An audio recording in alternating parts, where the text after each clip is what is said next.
Meeting. If you'll stand and join me in the pledge.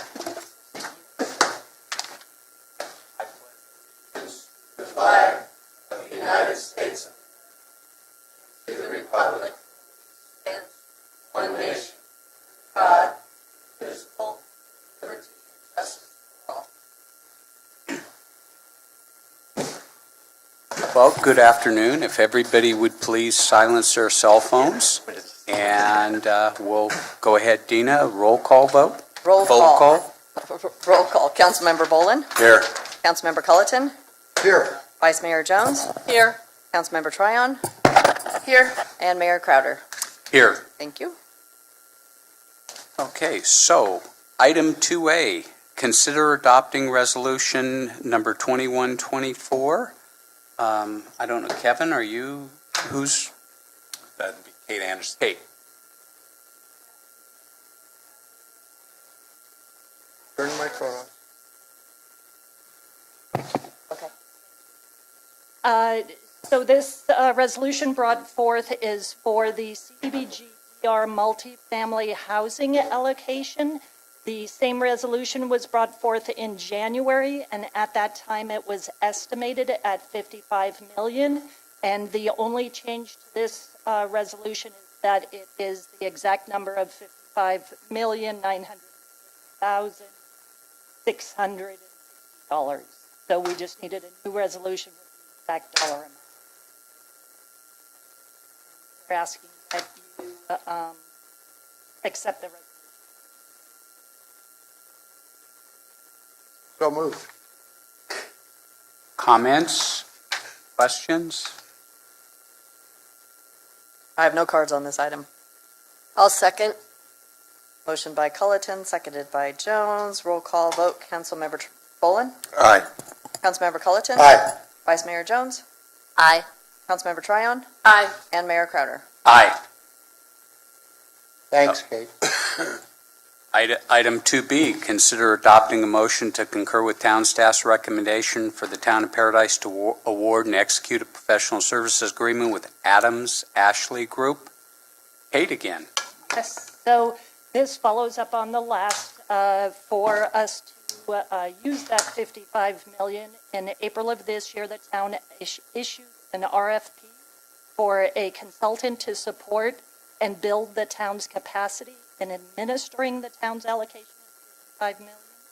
Staff received 6 proposals to that RFP.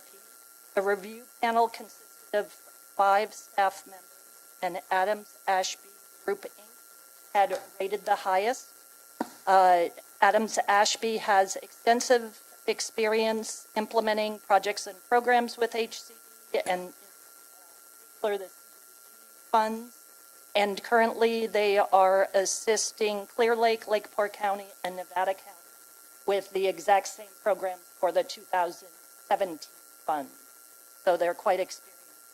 The funding for this project will be drawn from the CDBG funds, so there is no impact to the general fund. And we're asking to authorize the town attorney to develop the professional town manager exit category. Question? What is a per project fee? That it depends. Everything is based on the hourly rate, and we did an independent cost estimate prior to the bidding process, and we compared those hourly rates to the hourly rates in the budget. So it is an estimated amount on the per project on how much time they spend. For instance, managing the development of a multifamily 50-unit project would be very different time spent than helping. So it's really based on the hourly rate. Is this tied to the money, that $55 million? Yes. So, and they're getting $5 million? So we did an independent cost estimate based on other disaster areas, housing. There's a lot of unknowns. That was our independent cost estimate, was the $5 million for administration. What we're looking to do is go under contract for an hourly rate, so it's based only on the hours that they work, but not to exceed that dollar amount. And they estimate that the administration, before you even get to projects, have to do project solicitation and things like that, that will be the 507. But again, everything is an estimate based on the hourly rates that we did compare to other contracts. I guess I'm confused by, we're gonna have, we need to hire somebody to administer the giving out this $50 million, right, for multifamily housing. So we're gonna give somebody $500,000 to administer. Up to, not to exceed, and that would be the assumption is the number of projects. Okay, but that's plus, they're gonna get that overall, not to exceed that amount overall for the administration, plus a, as yet to be determined, per project fee. Right. So if I'm building a duplex and Rose is building a 25-unit apartment complex, our fees are gonna be different.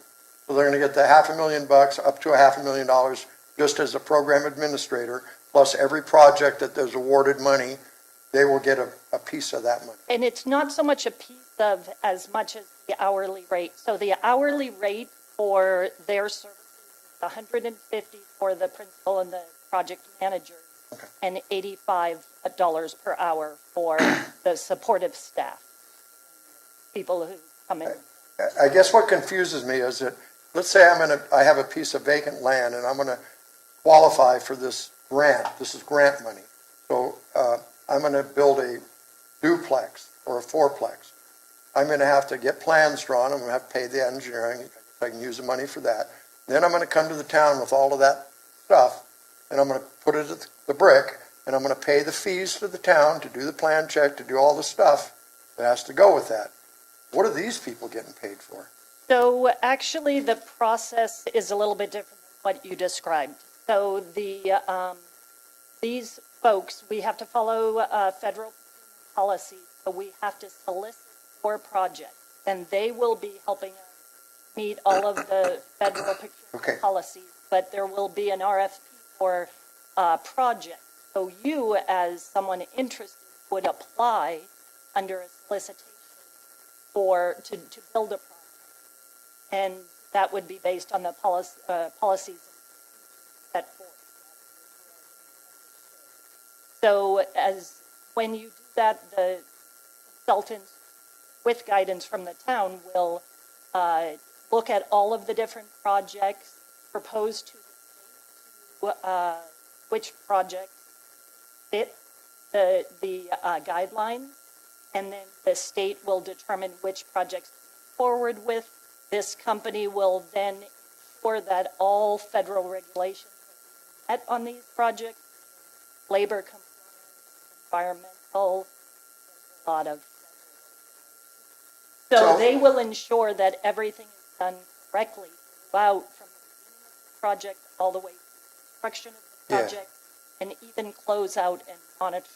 So when we first heard about this program, I was really excited. I've told a lot of people that are local people, local property owners, some of whom have commercial properties or had rental properties and what have you. So with the understanding, the common sense understanding that if somebody, a resident owned a property and they had an apartment or a rental unit before and they wanted to put a multifamily duplex or fourplex or apartment complex on there, that they could call the town, talk to you, make application, and this grant money was going to be available. But now it sounds like we're hiring a consulting firm because we have to solicit people, and then they're going to have to meet federal requirements to where I can't hire Trilogy Construction to build my apartment complex because they don't, or if I do, they're going to have to pay prevailing wage and they're going to have to meet all this other stuff. This is going to open the door to all this $55 million to more out-of-town developers coming into town? We are maintaining lists of two, the large programs, the large projects that are 8 or more units. And traditionally, we don't have a lot of developers. Hard to get them. they're looking for. They can get them in Chico and Orville, 50, 100 units per, 3 acres. So we don't have a lot of interest there. We do have a lot of interest in small projects, a lot of local money. So these consultants will help us bridge that gap between folks who aren't used to working with the federal Okay. guidelines and ensuring that money is spent in the correct manner. Okay, thanks. So the money that we're getting for the grant, I'm asking if there is a carve-out for administration fee, which that part of the grant that is for administration fee would be used to pay these folks. Right. So Okay. it's a little complicated because the town of Paradise is a sub-grantee to the state as the federal dollars. That's Oh, okay. the HC is the grantee of the funds. We are a sub-grantee. With every federal allocation, there is program administration. Whether HCD chooses to have our amount come out of their program administration, or whether they're going to call it part of project management and activity delivery, that is yet to be unknown. But we do know that 100% of all costs for this consultant will come from the grant itself. Okay. And it does make sense with a grant like this, especially with multiple layers from multiple government layers, to have somebody to manage it for us. So thank you. And we just don't have the capacity. This one consultant estimated 45 different projects. In-house, we Thank you. Dina, any cards? I have no cards on this item. I move approval. Second. Uh-oh. Who got it? Motion by Jones, seconded by Culleton, second. Who wants it? All three of us. Rose. Okay. Okay. Motion by Jones, seconded by Tryon. Councilmember Bolin? Aye. Councilmember Culleton? Aye. Vice Mayor Jones? Aye. Councilmember Tryon? Aye. And Mayor Crowder? Aye. Thank you. Thank you, Kate. Thanks. Okay, item 2C, presentation and review of the 2021-2022 budget, proposed budget, and Ross is going to present this for us. All right. Good afternoon, everyone. So we're excited to present this fiscal year 2021 and 22 operating capital budgets. As you can see from this title slide here, the theme of our budget is investing in the future of Paradise. So you'll see throughout the budget that really comes in two categories. The first is investing in our personnel through stabilizing our workforce to really match the increased workload that's been brought on by the fire. And the second is investing in our recovery and capital improvement projects to support citizen rebuild and draw that population back to Paradise. I will just inform and remind that this is an informational presentation only, so kind of meant to be more of a workshop type setting, and we'll bring forward for adoption the budget at the July 13th. Excellent. Yes, we're pausing for a quick moment to confirm that the desktop presenter is showing the YouTube feed what we're presenting. Can I ask a real quick question of you guys? So our fiscal year runs from June 30 or 31 to July 1. So if July, current- July 1. Huh? July 1. Okay, so the current budget ends today. So, and we're going to talk about this presentation, this proposal, and then we're not going to adopt it until the 13th of July. Correct. What happens in those 12 and a half days? We're sending everybody home. Nobody gets paid. Nobody gets paid. Cool. No, No, we're just going to move operations as normal. and just delay paychecks or something? No, I mean, because in the past, we've like We will- continued a budget or something. Yeah, we're going to continue normal operations, but we will not affect any of the changes until July 13th that are proposed within And then the, that would be retroactive no. to July 1. No, If we adopt it on the 13th and we've given every, a different assignment, different pay I'll have to get scale. back to you. I don't know how that's been handled. I don't know what course. the precedent. Thank you. After.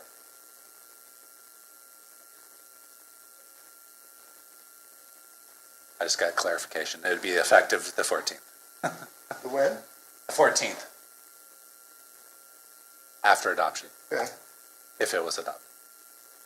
So you've got 12 days to that in. Crazy.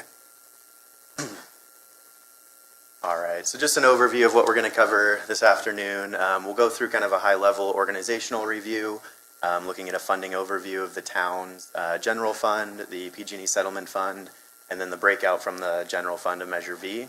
Then we'll take kind of a global view of the proposed personnel changes and what our organizational structure would look like under those proposed changes. And then each of the departments will present kind of a department-by-department review of their own budgets, including mission statements, a funding overview, so the general fund impact of their departments, and other major funds, if applicable. And then looking kind of a drill-down view of the personnel changes for those departments, accomplishments for this current fiscal year that were achieved, and then goals, challenges, and projects in the fiscal year. All right, so we'll go ahead and start with the general fund overview.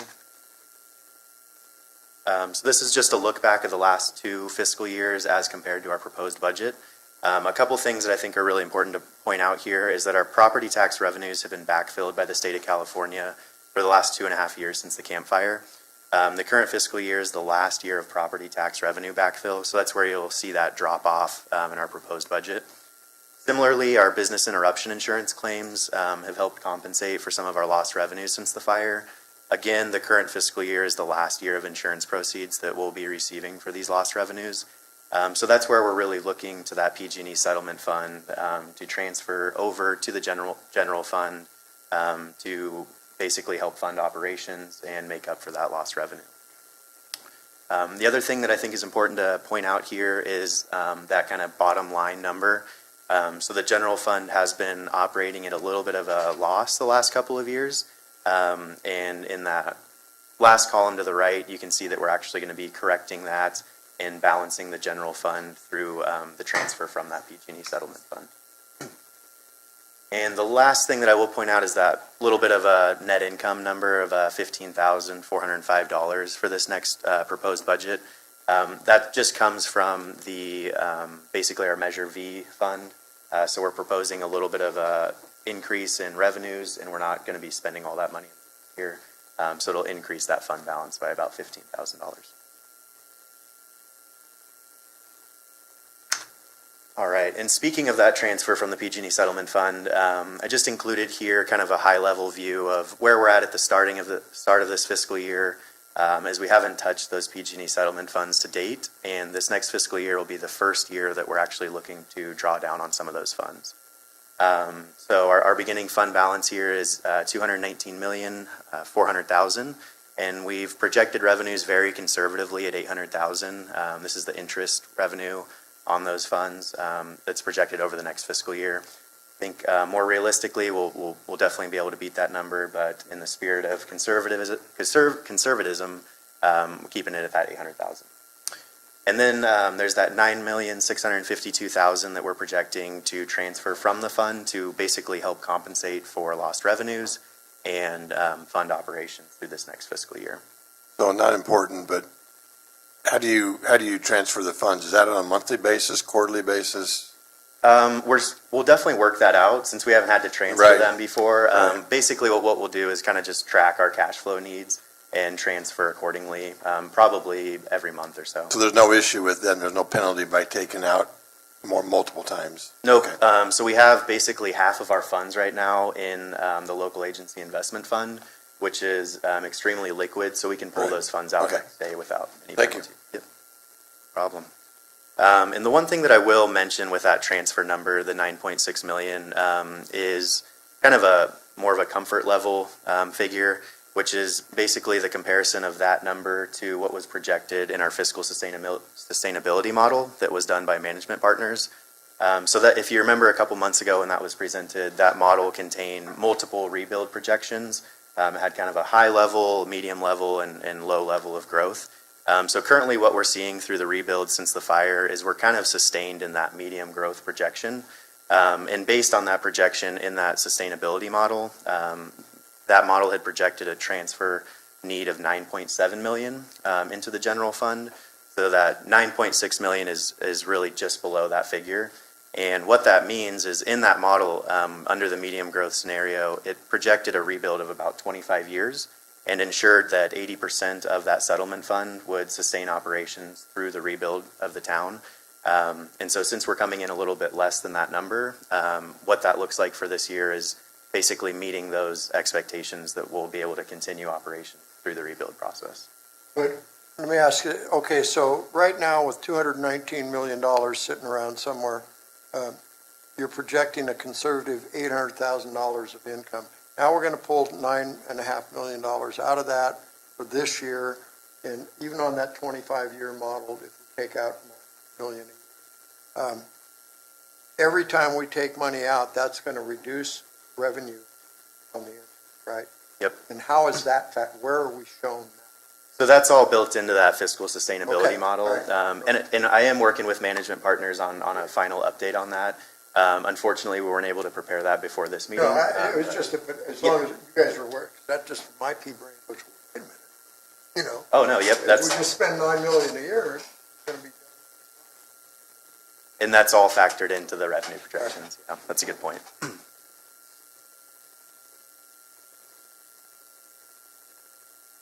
Moving on to kind of a little bit of a different look of our general fund. This is the reserve balances that we're projecting through the end of the year compared to the end of the last 2 fiscal years.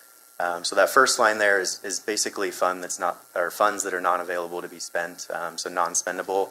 This is essentially just the balance of outstanding loans. You can see it actually is increasing a little bit that we're projecting through this next fiscal year.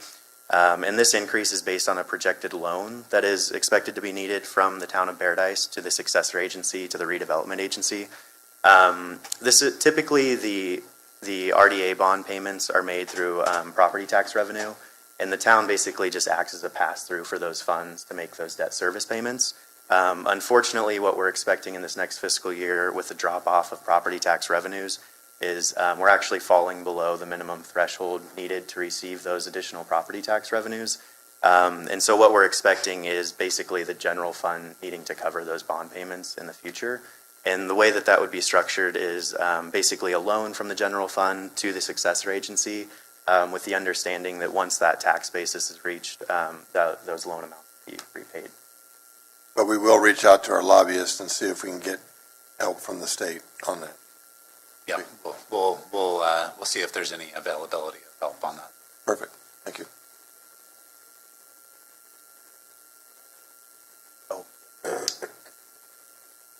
Oh, sorry.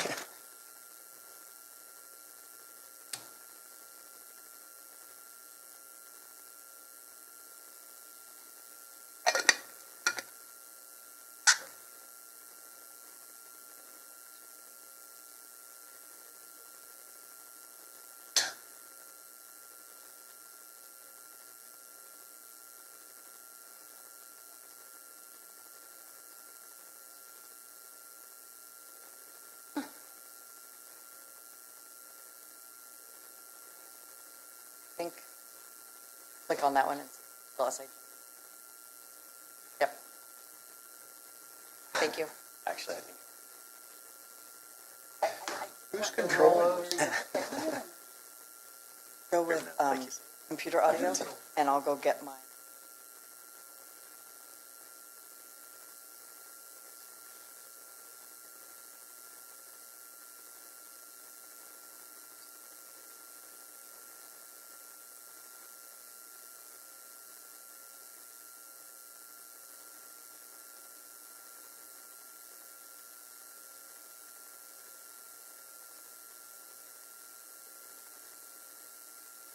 Good. All right, so we can go ahead and continue to move on in the presentation and take a look at our general fund revenues.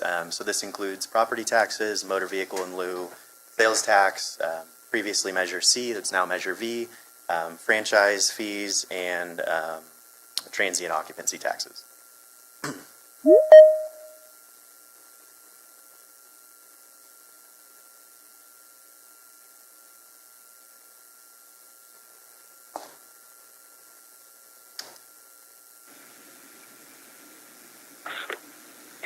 Elizabeth Frater-Conjoli is now joining. Hello, Elizabeth, can you hear us? Yes, I can. I'm sorry. I didn't know if the host had admitted me into the meeting. I'm terribly sorry for my delay. All had some technical difficulties over here, but appreciative of you guys resending the code. So appreciate that. No problem. Okay, thanks.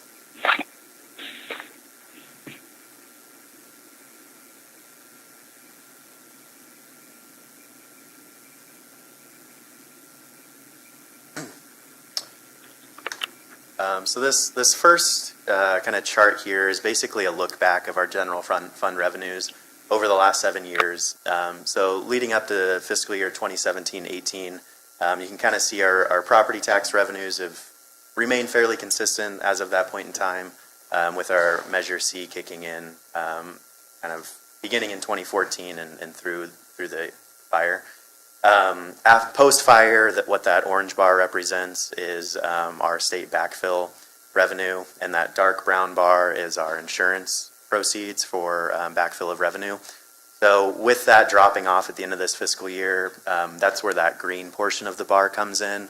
And you can see there that basically that transfer from the PG&E settlement fund, that green bar, is just about equivalent to the sum of the orange and dark brown bars in the past.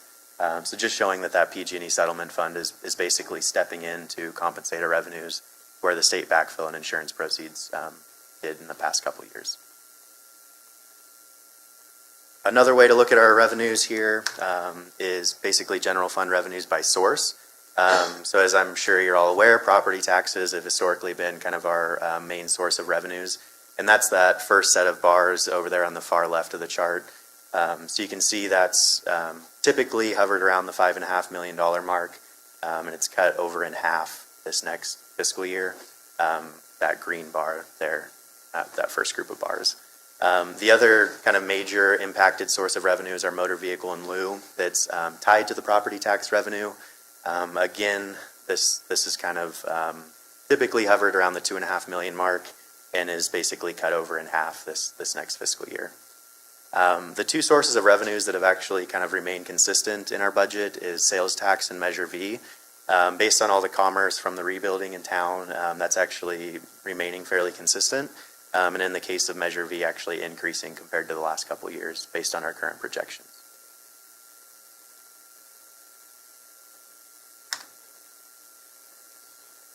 Kind of move on now to a look at our general fund expenditures. You can see here the different departments that really impact our general fund most significantly.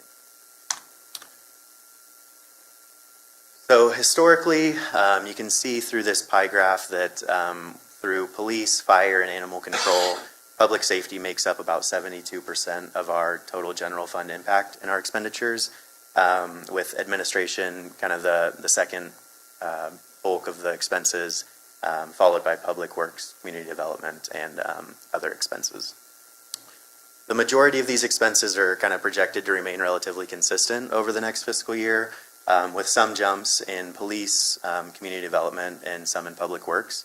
And we'll kind of drill down into the details of what each of those jumps in expenses looks like during the departmental presentations. What's other? Other is a portion of the pension obligation bond that's not allocated to the departments. All right. Another way to look at our expenditures that impact the general fund is by use. So typically personnel is the majority of our budget, making up 48% of our total budget for this next fiscal year, with supplies and services kind of in that second largest category. This also includes our contract labor costs that are wrapped up in there. So the majority of our categories of expenses outside of personnel are budgeted to basically remain very similar over the next year, with some staffing changes kind of offset by some decreases in contract personnel reductions. One other kind of increase by category is transfers out, which is that RDA loan that I was mentioning earlier. Again, hopefully to be repaid at some point in the future. All right, with kind of a high-level look out of the way, we can kind of drill down specifically into Measure C and now Measure V. So Measure V, as a reminder, is just a continuation of the 0.5% sales tax, sales and use tax, I should say, continued over the next 10 years, which is set to automatically expire March 31st of 2031. These funds are used to preserve public services such as police protection, fire suppression, street maintenance, and animal control, and other needs of the town of Paradise.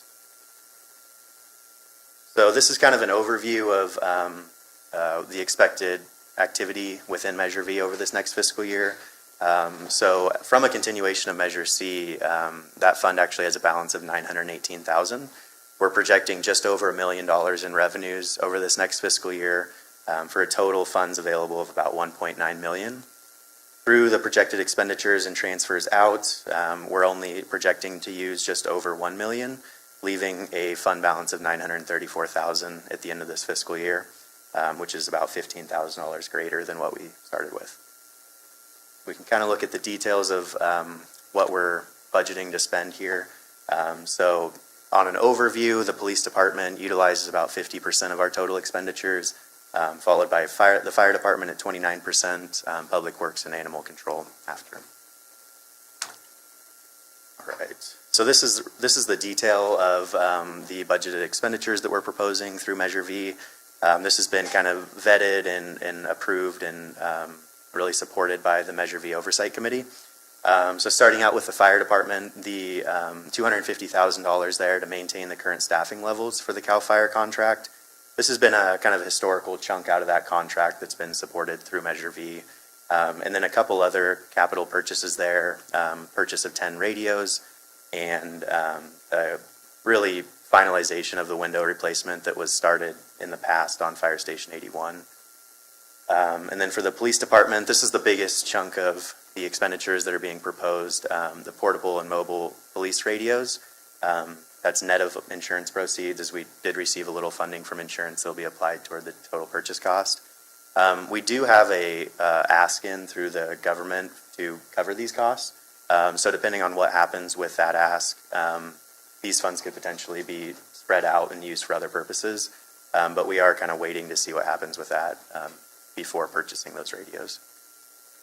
Other things in the police department that are proposed to be supported through Measure V include mandatory and essential training, the sponsoring of one police cadet through the academy, support for the K-9 program, and then some small support for operational supplies. Animal control is kind of a big change from last year of what's typically been supported through Measure C. So through the Oversight Committee, they have recommended that we strip out salaries and benefits from animal control as supported through Measure V. So that $58,000 is really just support for operational supplies. Yep. And then the last item there is the bucket truck through Public Works, $140,000, just to support Public Works through this as well. Right. The last thing we'll look at before jumping into the department specifically is personnel. Before you go into that, I was going to ask if there's any questions on those items. well, so the committee just suggested that they take all the salaries and stuff out. Yep. We don't, I mean, that's kind of what that whole Measure V was all about. And I'm kind of perplexed on that.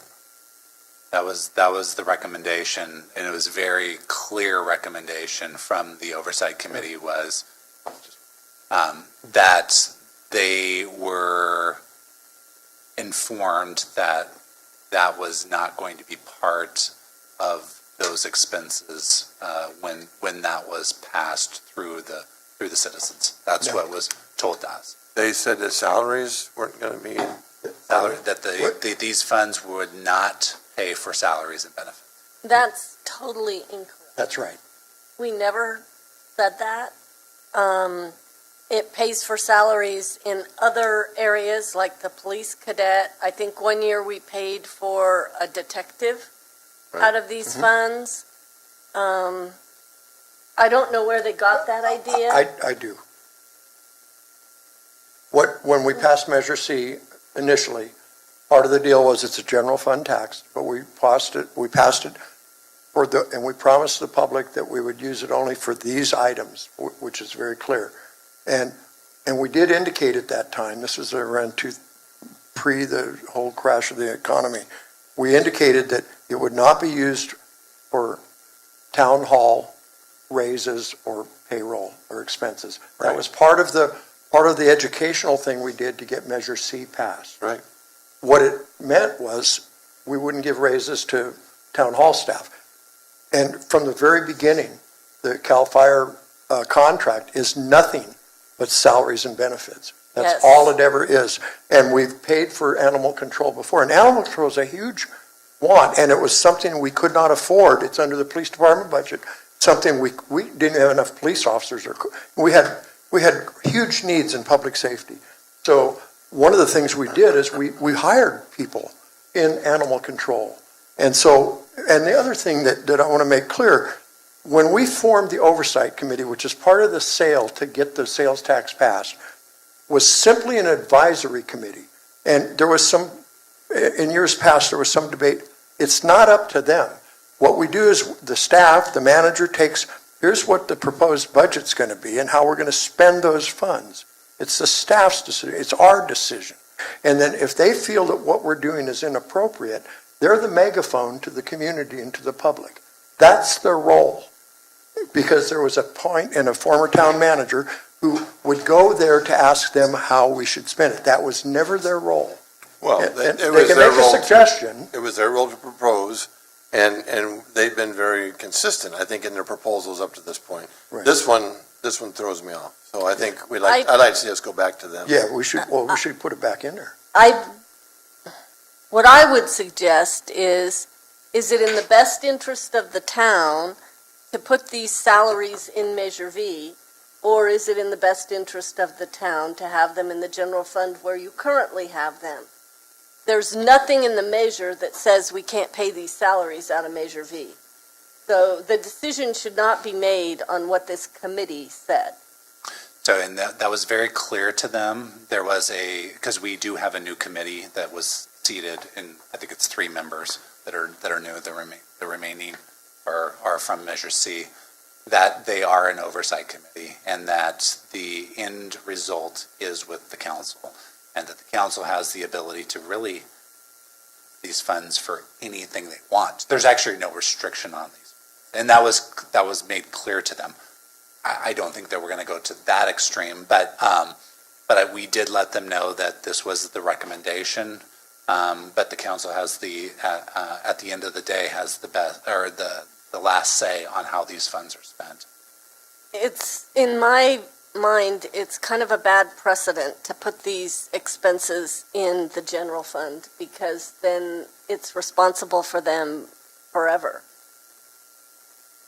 And Measure C, V, and C were created specifically to support police, fire, public works, and animal control. And so, other than just buying dog food. So we have the authority. I know it comes up in another part of the presentation today. So because I don't know what this dollar amount is. It's in another part. But so we have the authority to give staff direction to put that in where it's indicated in the general, put it back in Measures V, because we have money there. Yeah. There's a balance there. There's $1 million there, 900. So that would be my suggestion, that when we get to that point, that we suggest that the staff put it back in, take that funding out of this. Yeah, animal control's always been that one thing that we've had a tough time funding for years now. We've tried all different types of ways of partnering and all that kind of stuff, so I definitely want to see us And I don't care if they go back to Measure V committee, I don't care if you say, you know, this is the recommendation of the council, you need to tell us why you feel that way. I have no problem with that. I want to make them a partner, but ultimately, that's what that was all about. I remember being here when we put this in. We can carry that water. Okay, thank you.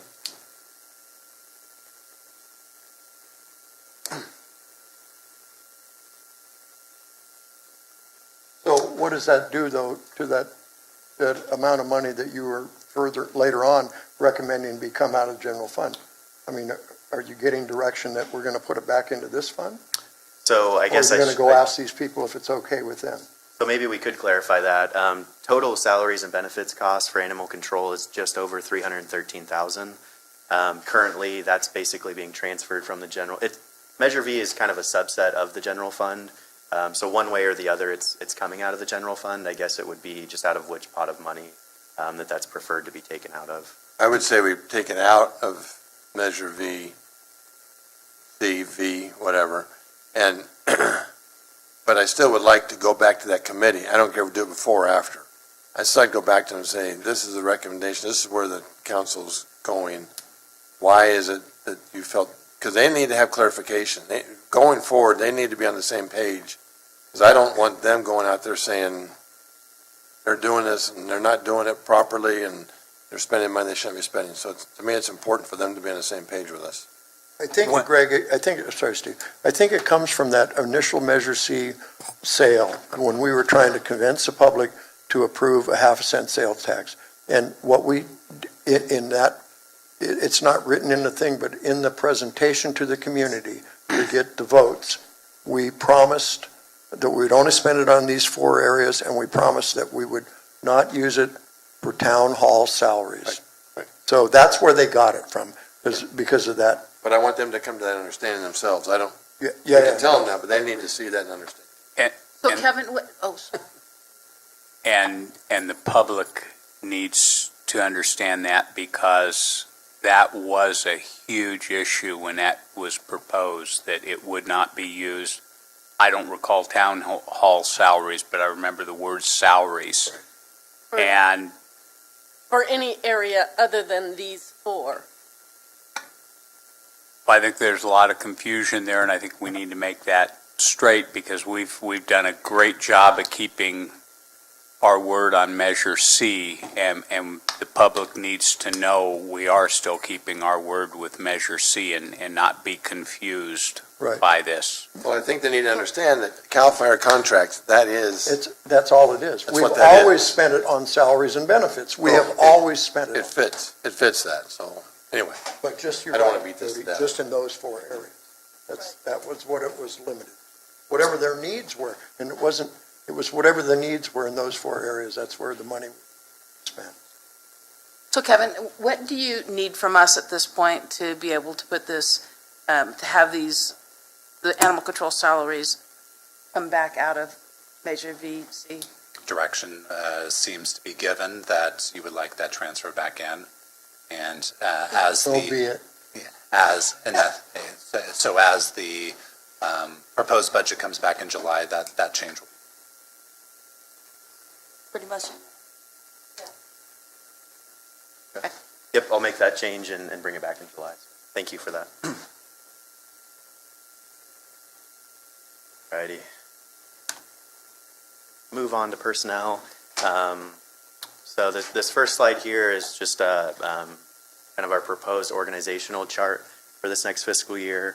The main changes here is establishing the Recovery and Economic Development Department as its own department, basically to help manage those projects that are being put through insurance and FEMA reimbursements. And then the second major change is breaking out human resources and risk management, information systems, and finance into their own separate departments. Previously, these were all included under one category of administrative services. And this breakout really allows for additional checks and balances between these 3 departments that all really deal with sensitive information and tasks.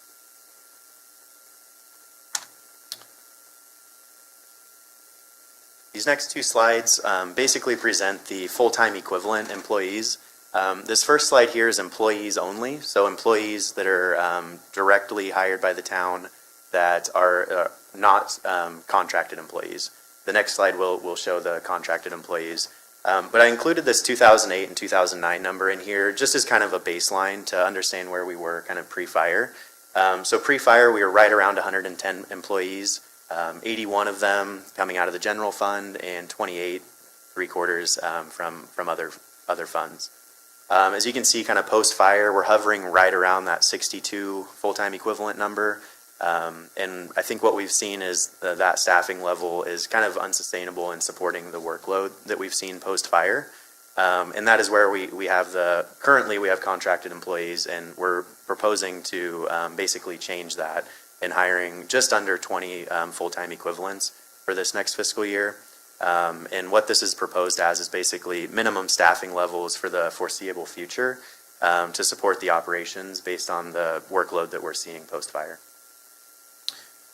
I think the next slide is really telling kind of that same idea of full-time equivalents, but including contracted staff augmentation. So with this slide, pre-fire, basically we still have the same number of employees, so 110 employees, and almost all of which were actually in-house. Post-fire, we actually ramped up our contract augmentation based on the uncertainty of long-term needs of employees. So we actually hired 37 contract employees. With the proposed changes to the budget compared to where we are currently, we have about 99.77 full-time equivalents currently. We're actually looking to reduce that down by about 9 contract employees and hire on about 20 actual town employees. So it's a true reduction in staff size by about 9 full-time equivalent employees.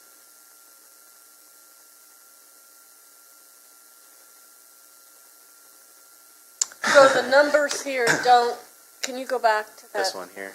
Yeah, your numbers in 21, 22 don't add up to what you just said, and I think that's because, why is that? So we have. It only shows 49. Yeah, I guess, so that's still kind of showing what's coming out of general fund and what's coming out of the other funds.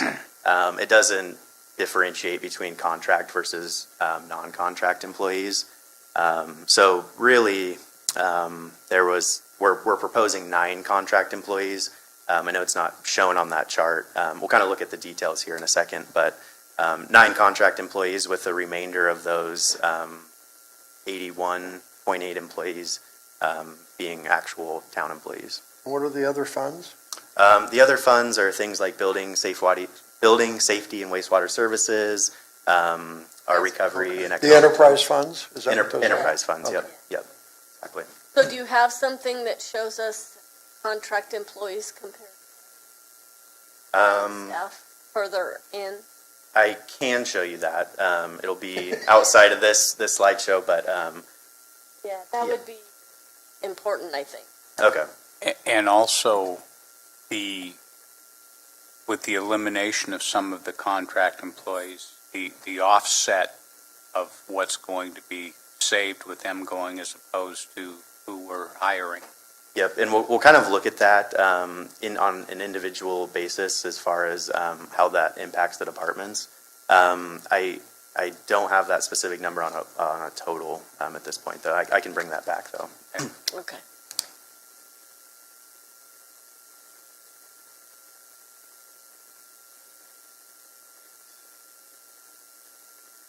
So this next slide, sorry, I know it's kind of small there. Well, I need the magnifying glass. It's basically the detail behind the proposed changes that we're putting forward. I'll just kind of go over them verbally maybe and just talk through them. So the first is for the changes to administration. We're not looking to actually hire any new employees under administration, just looking for some reclassifications that kind of correlate to those changes in the departments that we're putting forward. So a recategorization of title from Administrative Services Director / Town Treasurer to just strictly Finance Director and Town Treasurer, and then establishing the HR and IT departments with their own directors as well. For the Recovery and Economic Development Department, a reclassification to basically match the department title from Disaster Recovery Director to Recovery and Economic Development Director, and then proposing 2 additional positions, a project manager, recovery project manager, and emergency operations coordinator, part-time. So these 2 will really be working on those FEMA-funded and insurance-funded projects, and the majority of their time is expected to be reimbursable through those grants that fund those projects. The third department that we're proposing changes to is the police department, in reinstating the 2nd police lieutenant position. This is really for succession planning and looking at retirements in the near future, and also to help match the workload that we're seeing post-fire on police administration. The 4th category of changes is public works and engineering. We're proposing 3 new positions, 2 of which are the principal engineer and administrative assistant. As I'm sure you all are aware, the Public Works Department has really blown up post-fire, just in the number of projects that they're managing. And this increase in staffing is basically to help manage that workload. Again, these 2 positions will be charging the majority of their time to the projects they're working on. So the general fund impact is pretty minimal for those positions. And then the 3rd new position that we're proposing is a senior maintenance worker. Again, really just to help keep up with that workload and build capacity in that department. Oh, I guess I'll wait till we get to that department. They'll go over their changes in detail in their department presentation. And then the last category of changes that we're looking at is for Community Development Department. Again, this is really to just help keep up with the workload and increase processing of building plans and inspections. Currently these positions, or many of these positions, are contract employees. So just looking to change that to actual town employees.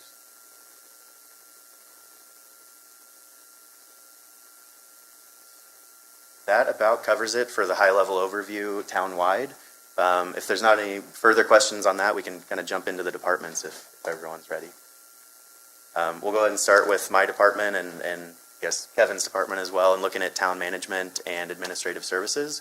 So this includes town council, town manager, town clerk, finance, HR, central services, legal, IT, and emergency operations. I think we'd like to suggest that we all be given the new title of director because we understand there's a pay raise. Denied.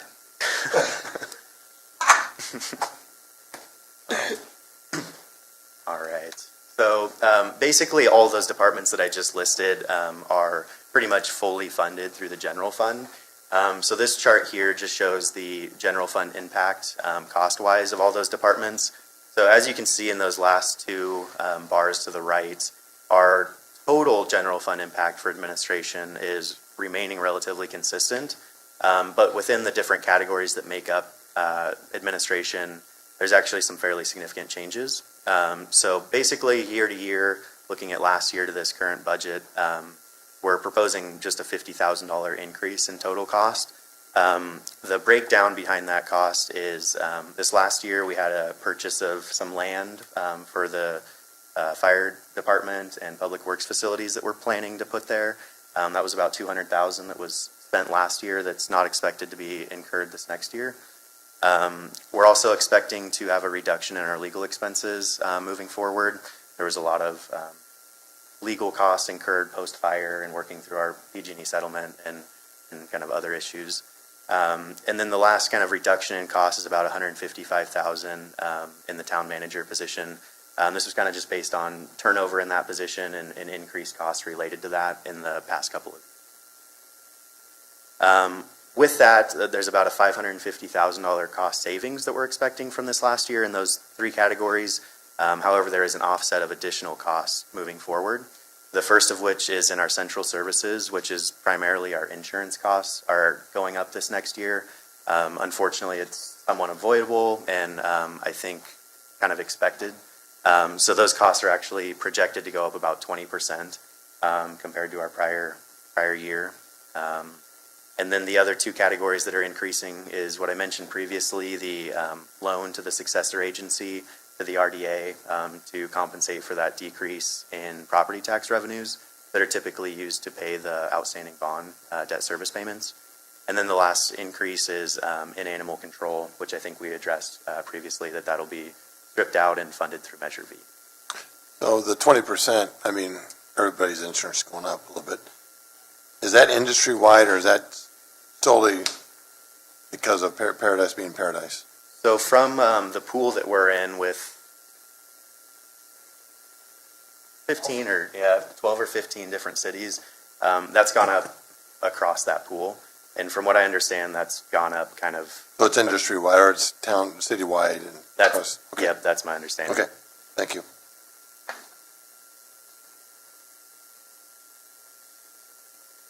This is kind of just a zoomed-in look at the personnel and some of the changes that are being proposed for the administration departments. So we kind of covered already the change of administrative services director to just strictly finance director, and then those changes from HR and risk manager to a director position, and then from the IT manager to information system director, as they will be kind of in charge of their own departments. And then the positions below that are just all the other positions that make up administration. And these are previously approved in prior budgets. All right. Now kind of some of the less technical stuff. We can look at some of the accomplishments that were achieved in this last fiscal year. So we worked towards stabilization of our personnel structure town-wide. We processed 22 new hires in this last fiscal year, which is a huge increase from what we're used to. And then we also completed the fiscal sustainability model through coordination with management partners, which I think will be a key tool in kind of planning and monitoring the financial health of the town moving forward. And then we also secured financial advisory services through the contract with Meter Investments. This will be a huge help in managing those PG&E funds to make sure we're achieving the maximum return possible. Some of the goals that we're looking to achieve moving forward in this next fiscal year is continuing to support the recovery of the town. Administration and finance in particular will be coordinating with Public Works and the Recovery and Economic Development Department to help ensure we're tracking all those recovery-related costs appropriately, making sure we're securing reimbursement for those costs on a timely basis and really maximizing those support or those reimbursements, and then helping to administer the grants as there are many of them. As proposed on the personnel structure, we're also looking to stabilize that structure, so recruit and onboard those new hires, the 20 that were proposed. And then just continuing to update and monitor the fiscal sustainability model, just to make sure we're kind of ahead of whatever may be happening with a rebuild and the financial implications of those changes. And then reestablishing the information technology department. This is currently work that is contracted out. So bringing that in-house will be somewhat of a task and a goal that we're looking to achieve in this next fiscal year. And then the last one is just continuing to increase disaster preparedness, updating our emergency operation plan, and making sure our staff has the proper training. Right. Can I ask a question?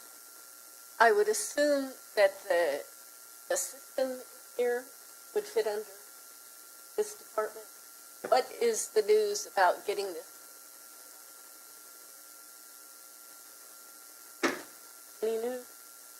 As in the being able to So hear? the people who are watching Oh, yeah. online can hear us. Yeah, we're working on that. The biggest key is that mic right there. So these mics work just great for Yeah. them. Yeah, It's they that can hear mic. us. Right, so we're working on a solution for that, and it's probably going to be similar to what we have here, is like a mic that is more global, omnidirectional, right? Yes. Okay, so we will fix it. Yes. Yeah, and Okay. what we're also doing though, Jody, we had a sound guy come in and look at stuff and work with the staff and tell them what was wrong. And so we have fixes for that. But what we didn't test that day, on the last one, when people call in, there's still some problems with that. So there's another issue that we haven't completely diagnosed yet, but we have somebody that's working with staff. Thank you. Get the update. Sorry. No problem. Oh, no worries. So with that, I'll go ahead and turn it over to Chief Reinbold to go over the police department budget.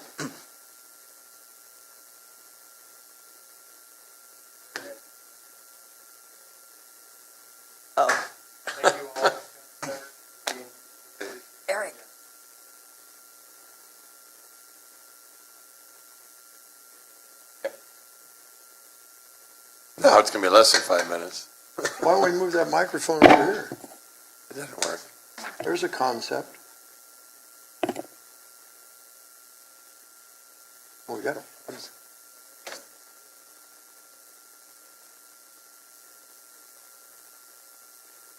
Well, I guess we'll add that microphone to the list. All right, so first of all, I just want to thank Ross coming on board and diving around.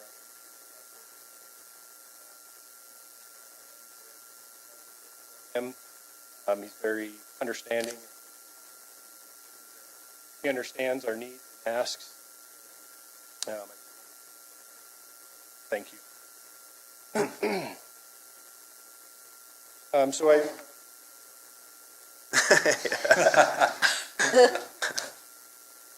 we asked for enough.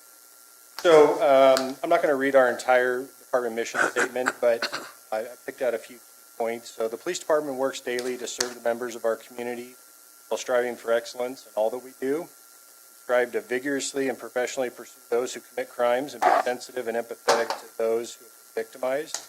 And our overall goal is to meet the evolving needs of our community process. And some of the meanings behind that last one is providing safety and security for our community, being visible, action, traffic enforcement's always a big deal. Working with code enforcement for transient activity, trespassing issues, and also being proactive with our police team.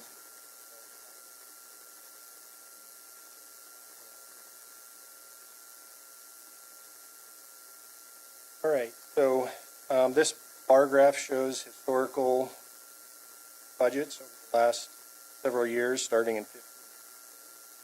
And just wanted to address the most recent, and primarily that related to personnel costs going up.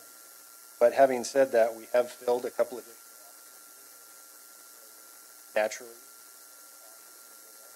This also includes reinstating the second lieutenant position. And then, as Ross mentioned, I think it's reflected here, but we also have a project funded through. On that note, hopefully soon, but we have the ask through federal funding.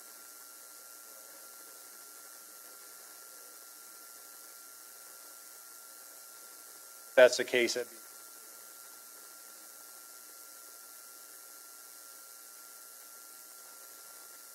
we talked about animal control,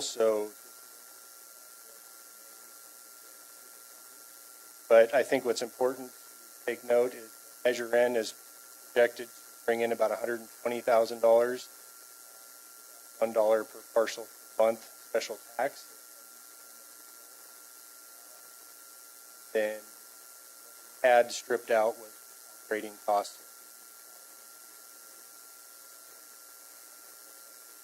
Discuss that.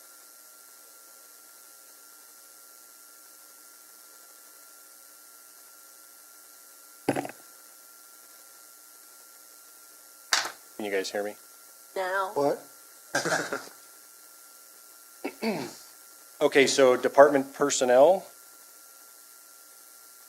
The only proposed change here is to reinstate the second lieutenant position. I think what's important to note there, I took over March 1st, 2018 as interim police chief while we were recruiting for a police side.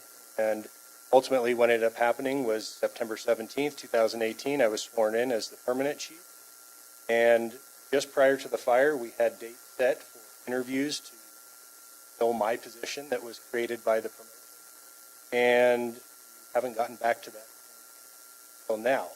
We can talk about it more, but I will say that, especially in a police department, oversight, management, the mentoring, managing the projects, and just the overall operation, has been a huge challenge for administrators to do, myself and Borgman. And so it is a position that is highly in our organization. So with that we'll be able to spread the workload out, become more timely with projects and tasks, and spend more time and effort. Supervisors, line staff, make sure that our mission statement is met, that we're working on succession planning, mentoring, motion, really focusing on. Is there any questions before I move on?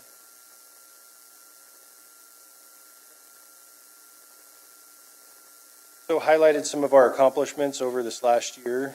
We were able to hire 2 police officers. One was an academy graduate that we sponsored through the College Academy, and the second was an academy recruit that came to us with about 9 years of experience from Sheriff's Office with road crew. So 2 big wins there to add to our staffing. We backfilled 1 canine team and reinstated 3rd. One of those teams is the dog is capable of apprehension, tracking, article, and narcotics detection. And the other is actually the offspring of Cash, who retired last year, and trained in narcotics and article detection. And that has been a very successful addition to the program, not only searching for bad guys, finding a lot of narcotics, getting us into vehicles, finding guns and other things that we want to get off of our. We also were able to purchase 15 of the 700 megahertz portable radios with some grant assistance. Part of that was through USDA for 6 of the radios. Or I'm sorry, that was Butte Strong Fund was for 6 of those radios, and the latest 9 was through a USDA grant match. We've received everything except for the radios, so those get here programmed and out, build and put to use. The mid-year budget adjustment, we were able to order 3 new police vehicles to keep on track with our vehicle replacement schedule, as well as fund the USDA grant match for patrol truck. We've also been working on evidence upgrades for storage. The refrigeration equipment was updated for evidence storage, and working on outbuilding.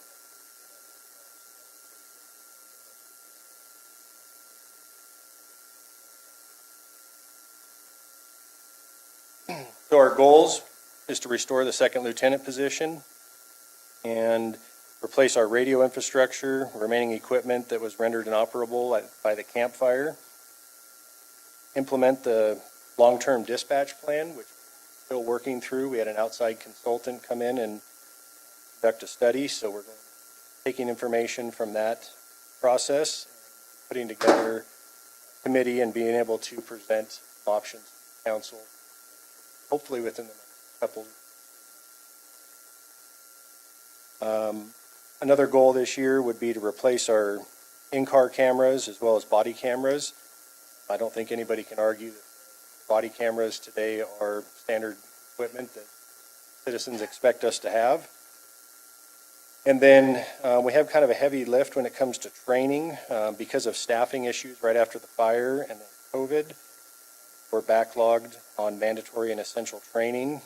Fortunately, Measure V did support pretty good budget for that. So as soon as the budget is approved, we're going to be scheduling training to get our staff caught up and give them the essential training more efficient.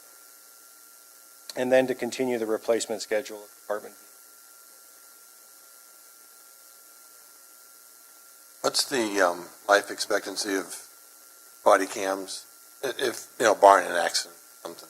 Yeah, so it just depends. We've had a fairly good run with the V. The biggest issue with them is that they were bought out by Axon. Body cams. And so they weren't supported anymore. Started having issues with them. We couldn't replace them. We're using body cams in the dash camera, which was somewhat cumbersome, but it sun exposure, having batteries. So we have enough to outfit our staff, plus a couple of spares right now. So we really do replace the body cam. But you expect them to last 3 years, 4 years, 10 I years? think 5 years is pretty typical. 5 years, okay. And so we've looked at a couple different options for body cameras and car cameras. That's typically what service agreement, 5 years. But the ones we have now, Chief, are at their end of They're end of life. life. Yeah, so this is a high priority thing that we need to deal with. We need to buy some new ones. Then it's not in this budget so far. That's correct. So we need to add them in here somewhere, either now or later, Correct. And not next year. Not next year. Okay. So we did just apply for a federal grant that was due to be submitted by July 26th. We're ahead of the curve on that. So we'll have to wait time to see if we get approved for that, which is up to $1,000 per body camera charging. So I would expect by this fall, on that, probably have. And that's something, Kevin, that's something, if that happens and we don't get the grant or whatever, is that something that we can come back and do a budget adjustment and authorize that expenditure? Because I can't, I'm sure all of you know that here, I cannot impress upon the public or anyone how we were one of the first cities to have body cameras in the state. And it kept us out of court. Whenever we had to go to court on an accusation, we predominantly won because they are, it's so important for officer safety and for protection of the town. So whenever you need them, come and ask them for us. How many cameras, Chief, were we looking to get? So we were looking at getting 25 body cameras is what we proposed for the grant. Realistically, we should probably get 7 pairs because officers also wear them. So we'll see what happens with the grant. If we have to adjust those numbers, fund money, then probably 20. We should probably make sure that the code enforcement officer has one too. Well, that would be a whole nother discussion to have. We'll take it out of his budget. But to Woody's point, for accountability, I think it's even prevented some issues, knowing that they are being out in the field to where they don't do things they normally would. Then just the evidentiary aspect of it for court, less court time, and then liability. I didn't ask the question because I didn't think we needed it. I was asking the question just for reference. I didn't know. I'm sorry. Compared to your calls for service now and the calls for service pre-fire, what would you say your comparison is? Well, I haven't looked at those numbers, but they're significantly reduced as far as the phone ringing and people calling in to an officer to respond. But having said that, what the department has transitioned to right after the fire was proactive law enforcement. So if the officers were to sit around the station, they would go bored. Okay? They would be driving themselves crazy. But having said that, I have officers, several of them, that are getting 90 arrests. Okay, and that's because they're out there proactively down the drugs, probation. Because, again, those are proactive approach. So, maybe sorry to interrupt, Yeah. but maybe the better question is, what is your arrest compared to pre-fire and now? pretty close. Pretty close to the same numbers. Okay, perfect. And I could pull those numbers for you. But we've looked at that quite a bit over the last couple of years. Surprised. So here's here's my thought regarding your budget, and I don't have to tell you how pro law enforcement I am. So we have probably a quarter of our residents compared to what we had, but we have a police force which we want to fully staff, and I totally understand that.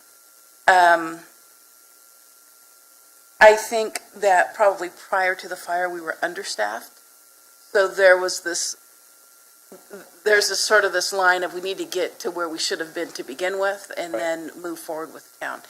So I guess that is my concern with bringing in a lieutenant right now. As much as my heart says, yeah, give them whatever they want, as, being responsible for the finances for the city, I think I guess part of it is if we bring our dispatch back, then I would say absolutely hands down, you need another lieutenant. And I guess what I need to hear from you is how do I get to yes for a lieutenant? And there's probably a reason there, but that's what I'm trying to get to. So just in general, pre-fire, we had 21 full-time sworn officers, part-time detective,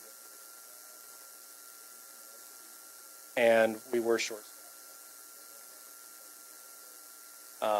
After the fire, because we had a significant staffing schedule, so we're on the off alternate schedule, allowed us to have better coverage with less people. The goal is to get, with this lieutenant position, back to 19 full-time sworn police officers, half positions left, less than we were pre-fire. And I guess when you ask, the need for the second lieutenant, well, we have enough staff now for needing the supervision, the oversight, all the projects that we have going on, just general services, maintenance for contracts, just the operations behind the scenes, really too much for people. And not to jump ahead of ourselves, but if we're going to entertain the idea of bringing dispatch back in-house to what capacity that is, that's even individuals to recruit, hire, train, mentor, manage. So that wouldn't even be attainable.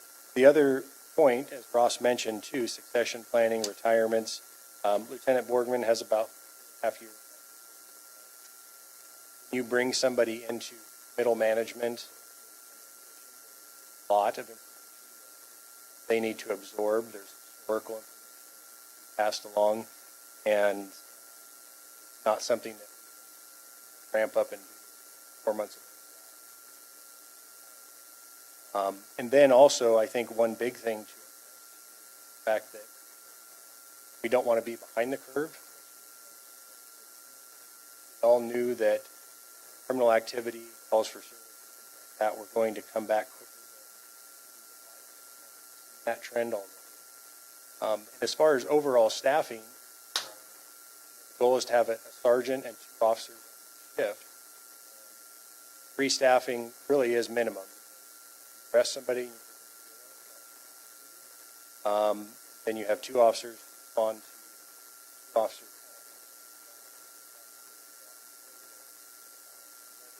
Whatever the case may be, and then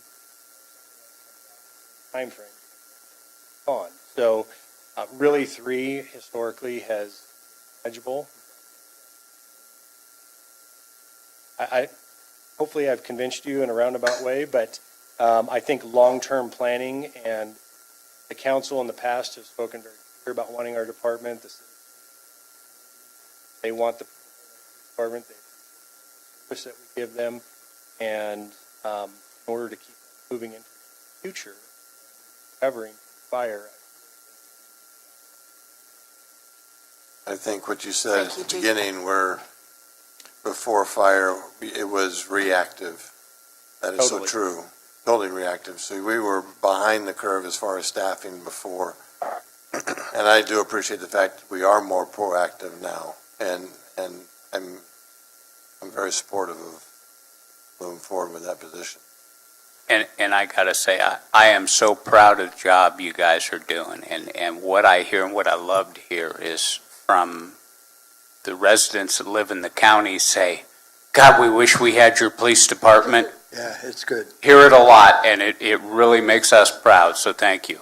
Thank you. And I'm very proud of the staff that we have that have stuck it through the fire, and those that have willingly known what they're getting into and embraced it to come up here and serve our community. It's really an impressive group of folks to work. I want to say too, Chief, the proactive approach that you guys are taking now, we used to, when I was on the council previously, was always talking about, we never had a traffic officer. And I think at some point in future budgets, maybe we ought to fund a traffic officer full-time. But, it was, you never saw the police cars around. People sped all up, and they go by here at 80 miles an hour. But I see you guys all over town moving around, and it's great. Because not only are you writing tickets, that's not what I'm about. But the fact that your visibility is a deterrent. People are slowing down, and even me. But I appreciate it, thanks. And the goal is to get to that optimum staffing level is that we will have a little bit of depth. Number one, cover for backfill for the trainings that we're caught up on, but also to consider additional positions such as traffic enforcement or community school resource officer, if we can start that up again in the future. Huge benefit to be interactive with the youth level. So when we get to those optimal staffing levels, I would think you'd have to also consider injuries and stuff like that. People being off from that, you have to have some type of draw. that you do. can- We saw that with COVID. Exactly. And then one other point, there is other staff that next year retire. They're planning that. And so it seems like we've always been behind the curve when it comes to staffing. We're constantly recruiting and trying to hire folks, train them, and it's getting more and more difficult to accomplish that. We're at the point now where if we find somebody that fits the mold and has the background, we have to put them in the academy. We're trying to get there. We're close, and going to keep. Just one more thing on that second lieutenant position too is no matter if we bring dispatch in-house or it stays as a contractor, there's some other hybrid, it needs me. And I think that is one area where that lieutenant could really help support the town, no matter if it's in-house or a contract side of. Well, and also, when we had two lieutenants, when you were a lieutenant, my recollection was one of them oversaw animal control and certain functions, and the other one oversaw patrol dispatch. So they have separate duties that, that they manage and oversee, and so. That's correct. And really it does, in order to effectively manage all those functions within the department.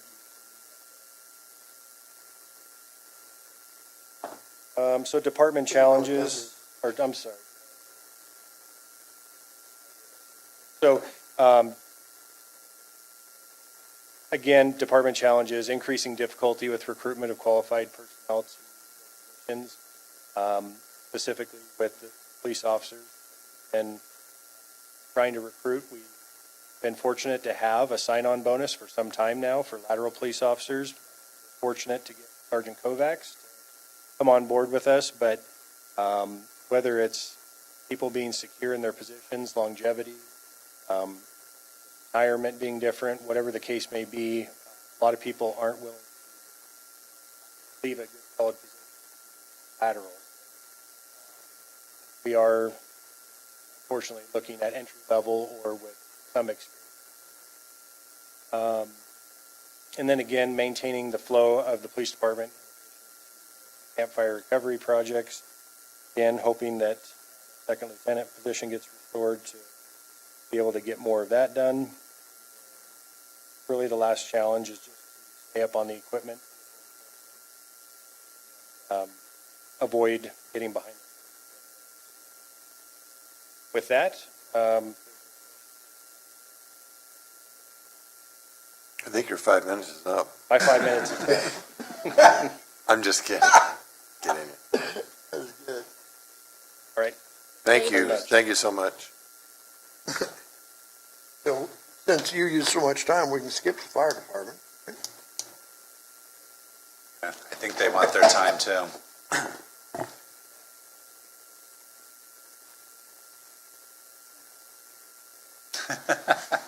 Ooh. Pages. Ooh. Good afternoon. How's everyone doing? Good. So we'll go over the budget real quick with the Paradise Fire Department, Cal Fires. Not much has changed from last year. Kind of dive. But we have a Cal Fire mission statement. Kind of broke it down real quick for the town of Paradise. So the mission of our fire department is to provide professional services to save lives and property, incorporating various outreach and educational programs for ourselves, public we serve. So on the right there is your first educational program, Beat the Heat. We have a lot of heat out there right now, so I thought, hey, this is a perfect time to do a little education.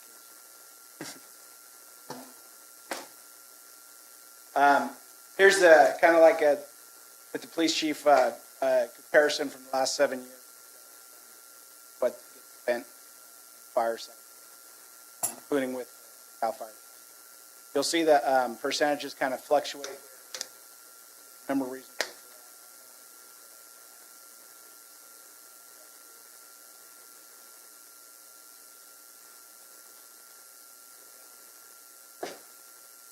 So personnel. Want to add a new fire prevention inspector because of the big giant pad of paper on those are the letters that go out.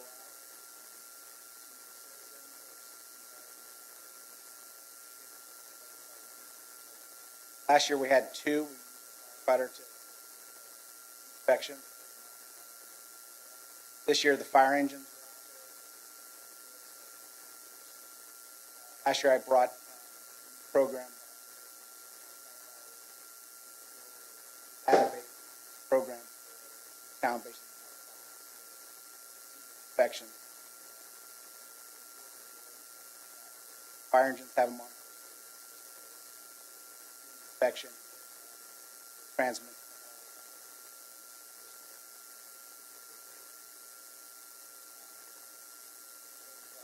Budget personnel currently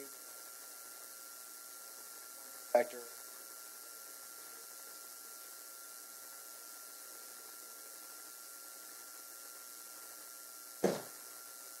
Some accomplishments for our department. Built that robust, streamlined picture right here. It's actually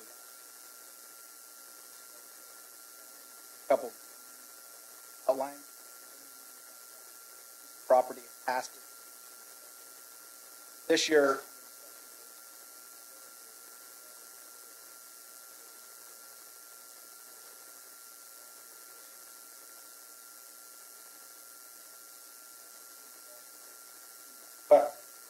we're doing a lot. Still need help. We have a temp right now helping us.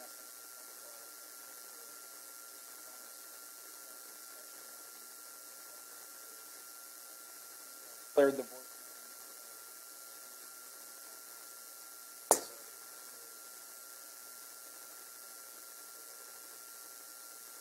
Get public. Sorry about that. About the letters that they're receiving.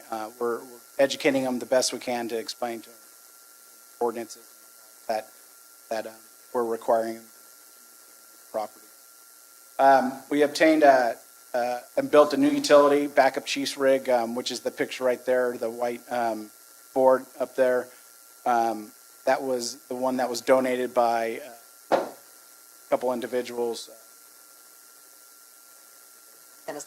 Thank you, Dennis Leary Foundation. So that's completed. It takes a while to get a vehicle built up to those standards, so it's all completed, in service, working. We're continuing to work on engine 381, which is pictured down below. We went back there. We sent Chris Nicoletti, a couple people, to go do inspection on it. They found roughly 78 things that needed changed on the apparatus, which is pretty typical when it comes to custom apparatus. One being the picture, you can see it. It says, well, on the back door it says, so it's 381. So that's something simple like that they have to change. So it showed up. It's in California. It's down at Golden State. It went through its final inspection and failed it. So now they're in the working with the pump system and trying to figure out what's going on. So a lot of work still going with that. Chris is on the phone literally daily with those guys trying to get it.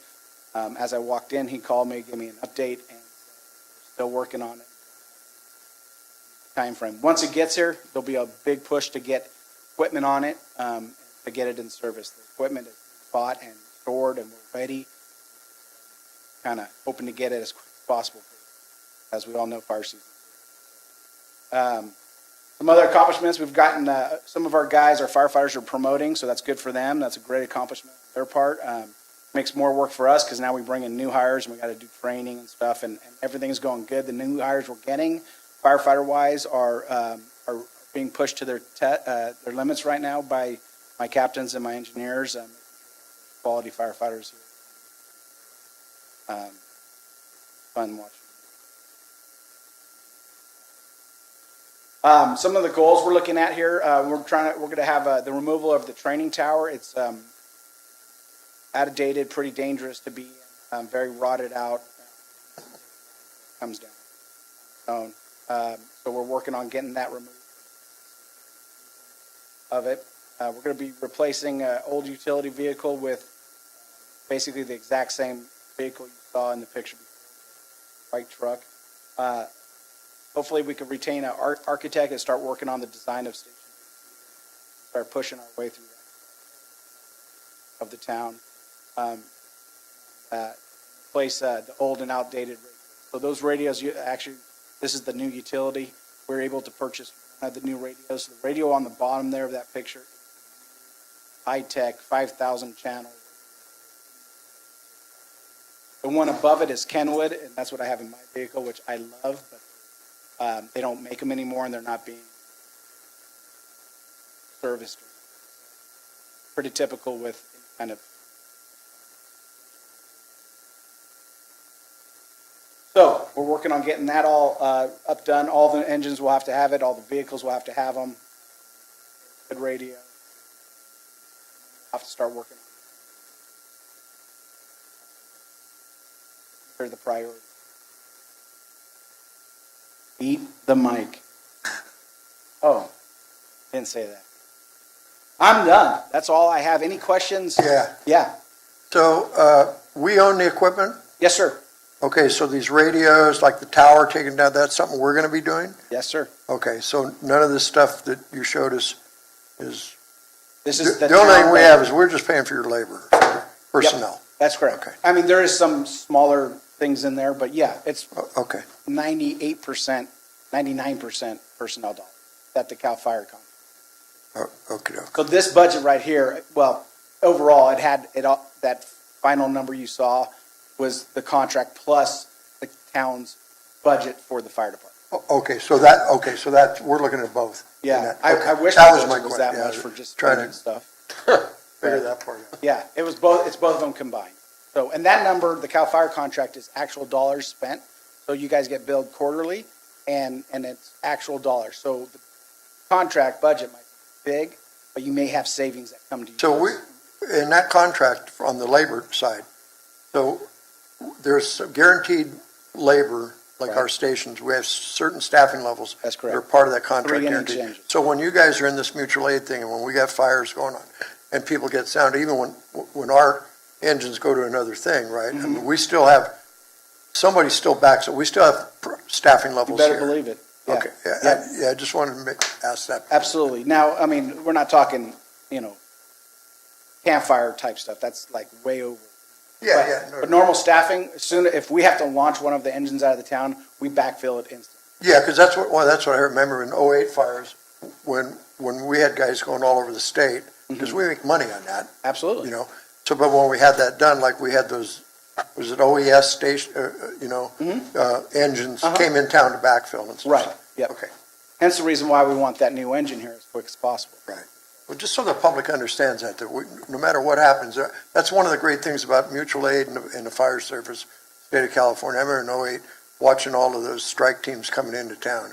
Yeah. I mean, it's incredible how the cooperation that happens all over. Yeah, Not it's just orchestrated statewide, pretty but well. everywhere else too. Yeah.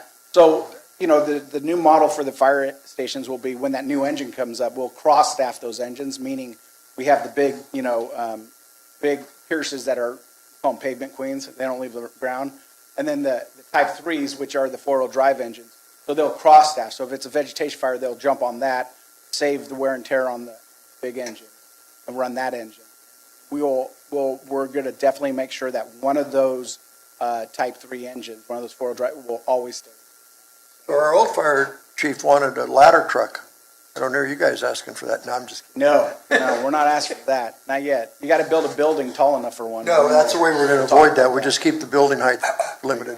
And Jason, I want to thank your crew for manning the town booth at the Party in the Park last week. They did a lot of, The one we bailed out Mark from? yeah, that one, and You should bill overtime for And- that, or hazard pay. you, at the time you were there, even though you did kind of cross into Chief Reinbold's territory, that you took with the lady to explain how DMV registrations work, but we appreciate that. I get asked a lot of, So I do have a real question, though. yes, sir. And it's probably not in your, probably something the town manager and staff has to do. The letters we send out, okay, so we have you guys going out inspecting our fire hazard stuff. Mhm. And then you guys send out a letter with your name and with Station 81's phone number on it. Mhm. Do you have one person working there, Mhm. whatever, you have weird hours, I mean, not weird, but there are different hours there. Mhm. So you have these hundreds of calls. Why can't those why don't we put a different phone number on there? Why don't we have that directed into the brick, or the tree, somebody? I mean, we need to give some help there, because Yes. it's the town's deal, and here's the rules. We're just using you guys as kind of the scapegoat. Right, and you're absolutely right. So the contract covers the salaries of fire protection. We are kind of doing it out of helping the town out Right. with the inspections. We have one inspector. Right. The town does, not CAL FIRE. So we're assisting with that. Leanne takes a lot of phone calls, and then, No, right, I understand, but it's a code violation. If I'm the property owner and I got weeds, no matter if I get the letter from the fire department Right. or whoever, it's a code violation, Right. and my code enforcement, we got personnel that can answer those phones. yeah, and that needs to be kind of talked about on the side Okay. in more direction, Right. because we've addressed that concern as well. Yeah. So, I that think would we be, need, I think it's an issue. I kind of know it's an issue. So, we'll address that on the side. We have put on temporary, we have a temporary. Yeah, oh yeah, there. yeah. So we have addressed it, and then as those call flows continue to go, if we need more personnel. And those phone calls do go to the brick as well. They're going back and Okay. forth, and depending on who answers, may or may not know the right answer, so Yeah. they transfer them to us and vice versa. That's the complaints you get from the citizens. I called the number, nobody called me back, I couldn't get through to anybody, or I talked to somebody and they didn't know anything about it. So please, let the public know, for one thing, the phone number that they're calling for at the fire station is a recording, it's a voicemail. Because there's so many calls coming in, we can't answer them and do our normal job. So we are letting go to voicemail, and then we have somebody call them back, which may take, 5 days or so, because there's that many voicemails. And I think that's a bigger issue, I mean, from the residents' point of view. I mean, if I have people sitting at the brick, waiting for phone calls to come in that aren't, don't have that dilemma, then we need to roll that number over. Instead of getting a voicemail that might get answered in a week, let's roll it over to somebody that can maybe answer it within an hour or two. And I think we can cover that outside of here, because I've heard the same complaints, Well, but I let's put think. some more money in their budget. There you go. Right? Oh, wait, I forgot to say, Ross, you're doing a great job. And you are doing a great job. Thanks. I really appreciate it. He did jump right in, and what was nice is he was like, hey, how do you guys want running this? Gets a lot of opinions, and then he puts his foot down. And so he's doing great. You guys picked a good guy to run this finance. So, and you can't sweet talk him. I tried. It doesn't work. Well, you still try. He's cute. I tried that part too. All right. Thank you. And before we continue, we're going to take a 5-minute break.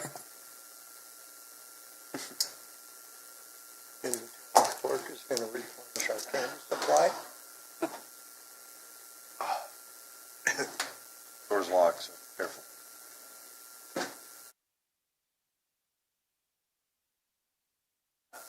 Yeah, well, I've seen people run into it. Would you? Locked.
So you need to talk.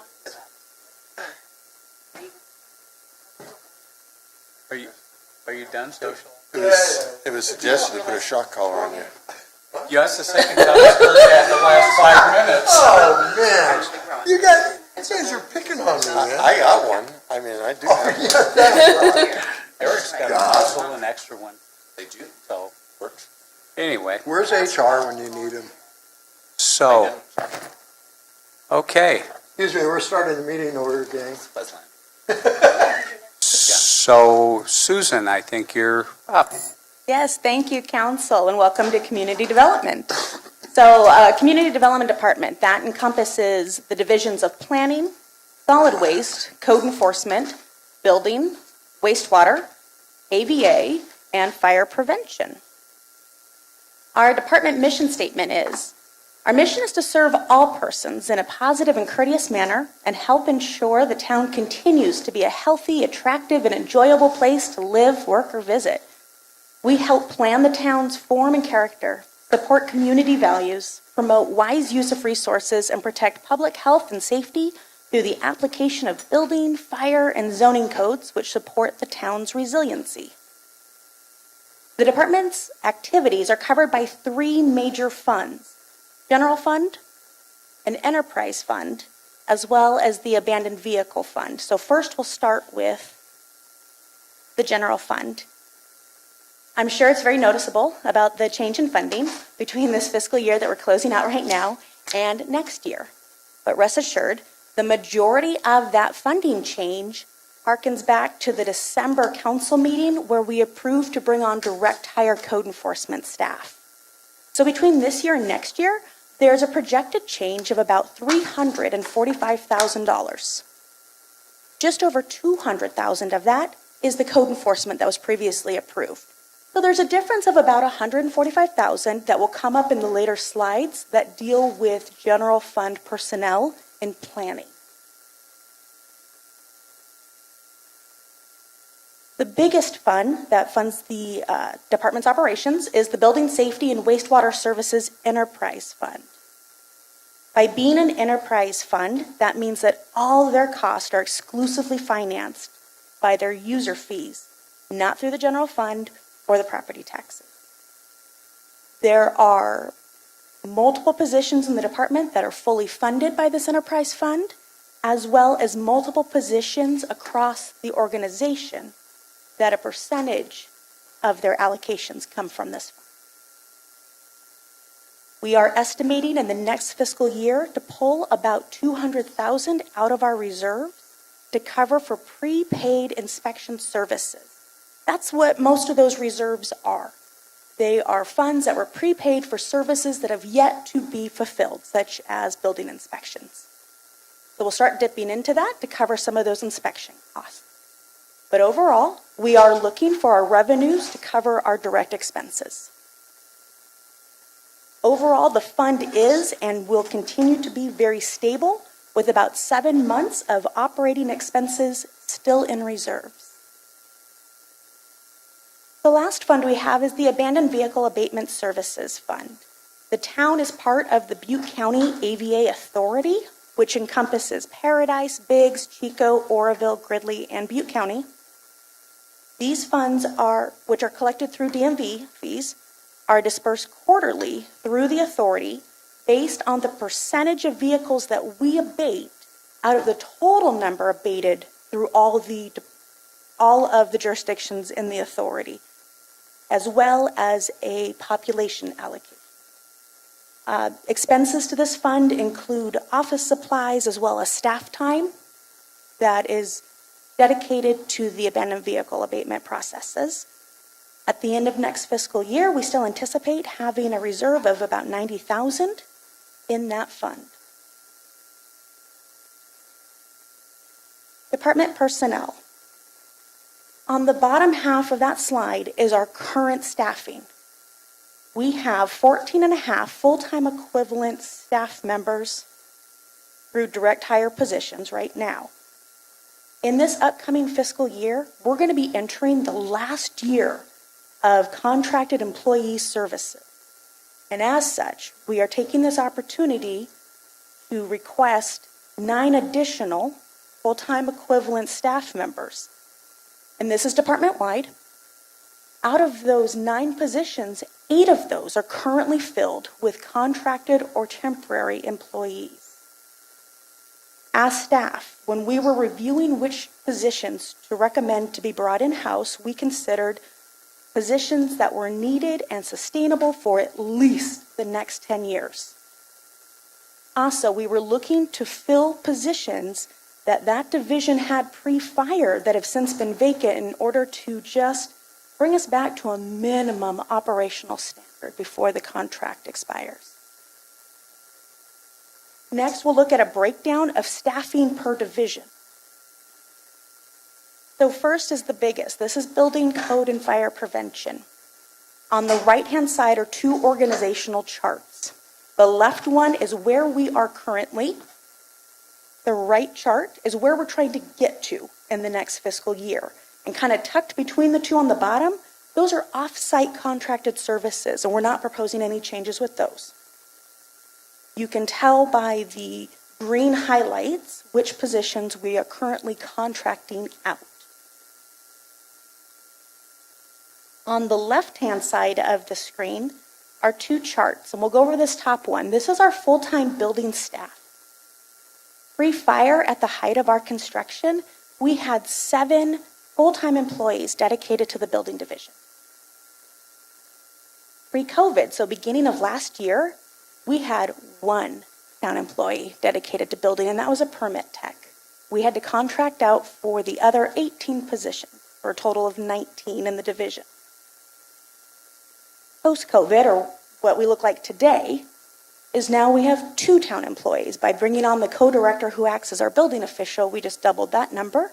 And then we started to reduce during COVID our contracted services, or contracted staff. That was a combination of COVID impacts because we were reducing and modifying the walk-in ability of customers, right? We went to contracts, so we just didn't need as many permit techs. But we also applied more efficiencies to our inspection team, so we just didn't need as many inspectors. And so we reduced the contract staff, bringing our total today to 12 full-time employees dedicated to the building division. Of the 9 positions that are proposed for the entire department, 7 of those are proposed to be dedicated to building. And that would bring our total direct hire for the town up to 9, just barely more than we had pre-fire at our height. Continue to reduce down on contract to 5 for a total of 14. Again, that's that organizational chart all the way to the right. As proposed, the contract staffing would still supplement our inspection team and our permit techs at the counter, as well as provide our off-site plan checking services.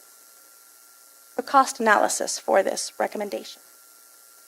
Bottom left of your screen.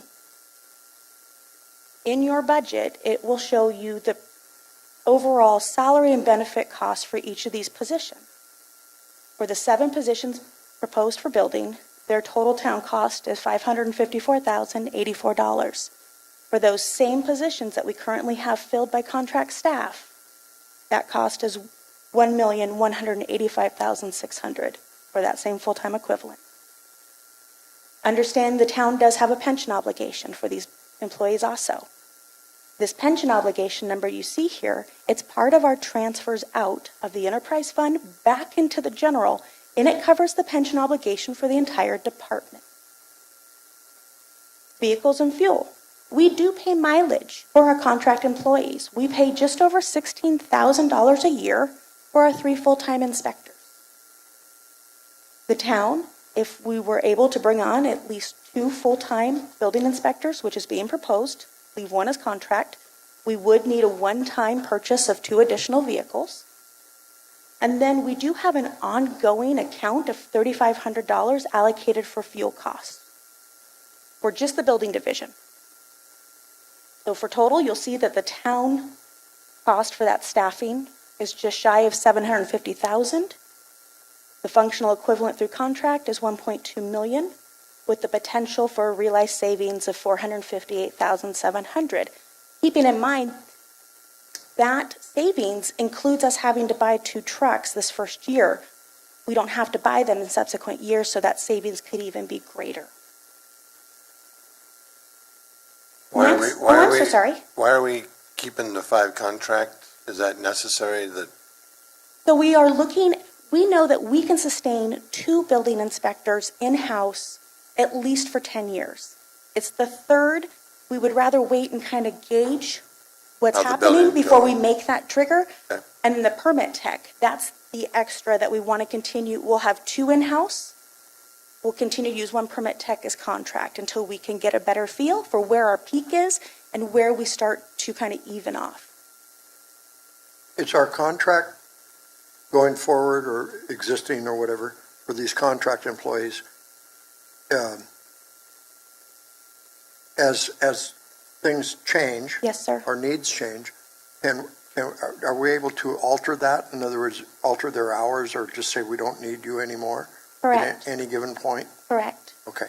So, and that's part of the plan is we put on our staffing and then as the peaks hit or as things change, Right. and the same thing, what about with our employees? What if suddenly the housing market crashes?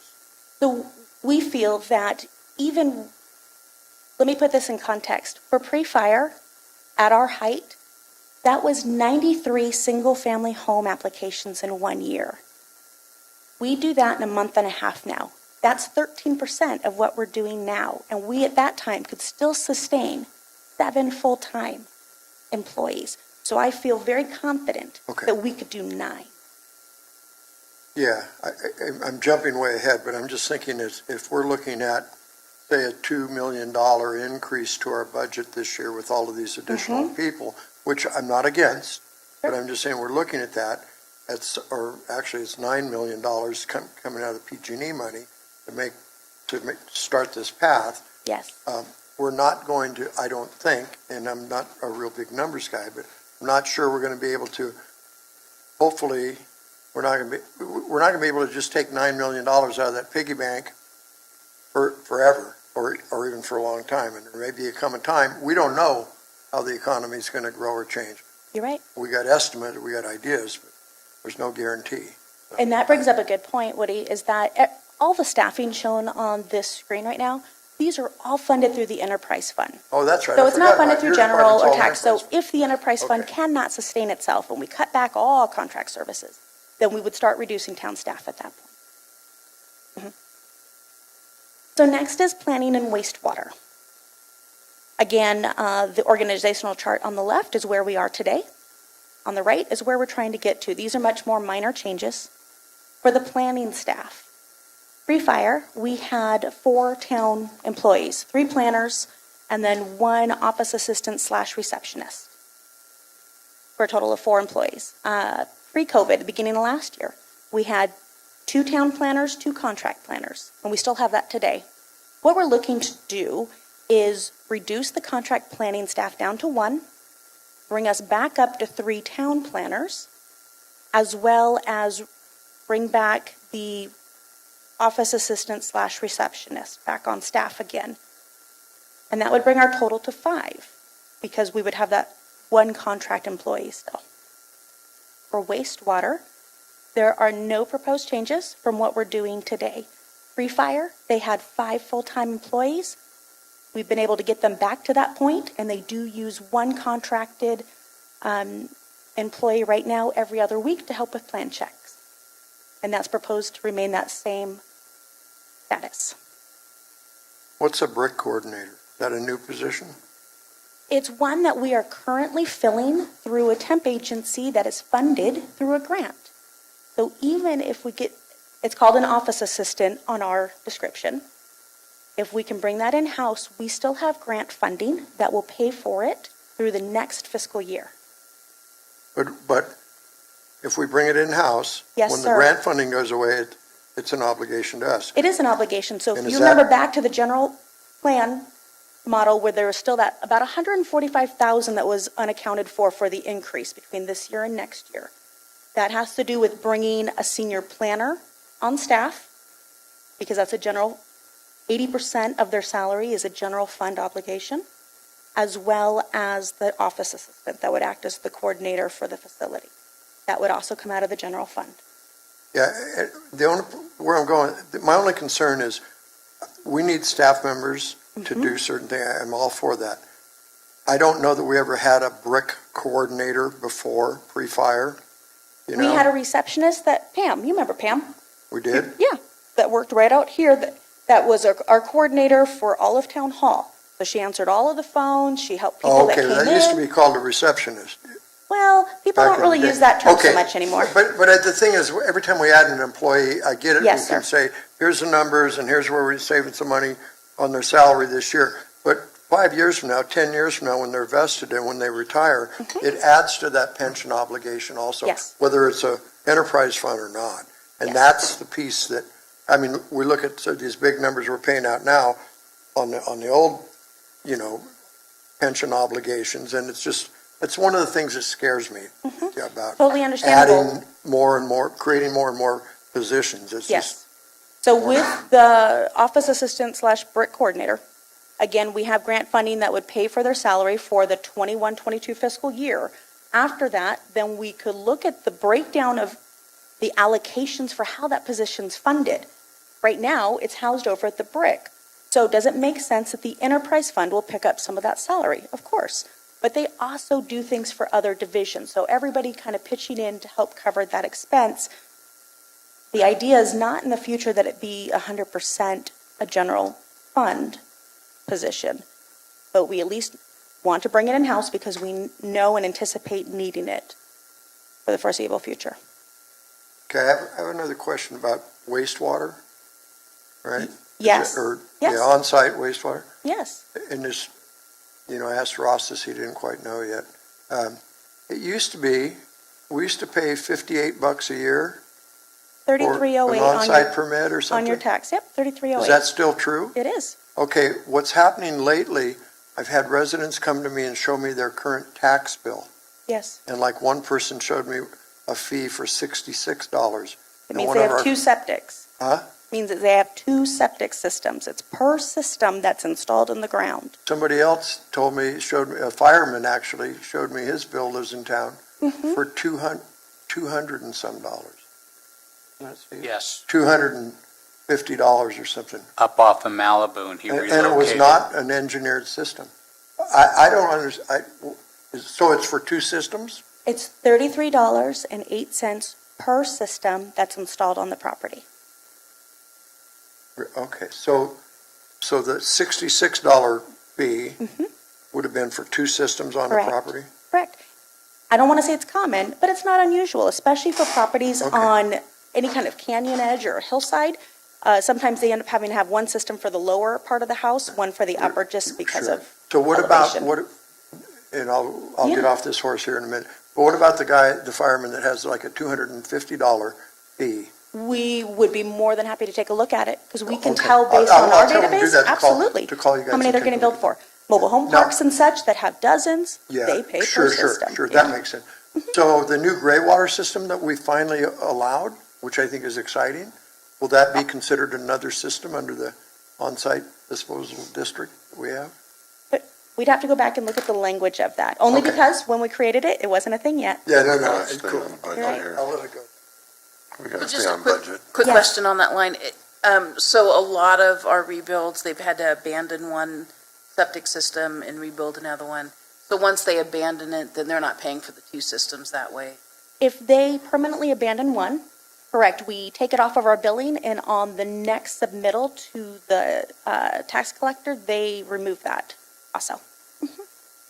We vet the numbers every year before we send them to the tax roll. And then I just had one quick question. It kind of backs it up a Yeah. little bit.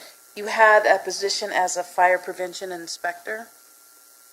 Correct. Under fire prevention, we currently have one full-time fire prevention inspector. We would like to add a second. So For that how as well. so this person is looking at actual buildings and it's not a duplicate of what? It's a combination, so either one of these inspectors, they are checking on hydrants and being part of that maintenance program. They do fire code inspections for standing commercial businesses that have schools, restaurants that have to go in and have their annual inspections, apartments. Plus, every new structure that's built that has a fire suppression system, we send them out to do the inspection on the sprinklers. So it's multifaceted, plus the weed abatement. They don't test the hydrants. No, it's more hydrant maintenance, at least for the existing fire prevention position that we have now.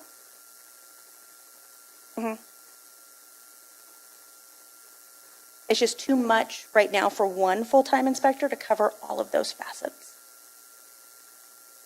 Whoops. Oh, I feel like well, I'm going to read this out loud. I'm so sorry. Some of my slides aren't there. Accomplishments for our department for the last fiscal year. We successfully processed over 750 residential rebuild applications. That's between single family and multifamily. That's awesome. We issued over 730, and that's resulted in an additional 650 certificates of occupancy. This in the last fiscal year. That's fantastic. We successfully recruited and filled for the on-site wastewater inspector, on-site wastewater office assistant, supervising code enforcement officer, code enforcement office admin, permit technician, and the co-community development director. We also, in this last fiscal year, we were awarded 2 grants from the state, one from HCD, one from the Sustainable Growth Council, and both of those were for very specific programs that will help to accelerate residential housing construction. We also restructured the department as a one-stop shop, and we just finally finished transitioning all the staff from this facility over to the bricks. So now all of those staff members in the department are in one place. And we got started on our 2022 housing element, which is part of the general plan. Department goals for next year would be to issue an RFP and a contract to a consultant for the 1994 general plan update, right? And that's, we're anticipating a 3-year process for that. We also will be completing our housing and safety elements. Those are 2 elements out of the general plan, and getting those filed for approval with HCD. We will looking, as part of this budget presentation, ultimately what we're trying to do is achieve a minimum operational staffing model, right? By just recruiting key direct hire staff positions necessary to maintain a continuity of service. Heaven forbid something happen and it's only town staff that shows up tomorrow. Tony's going to be very busy, as well as our one permit tech. So we're trying to get to a place where we can continue with continuity of services. Evaluate municipal code regulations with our new legal counsel. Look for opportunities to streamline the code enforcement process, make sure that we're responding in a timely manner to blighted and deteriorated areas.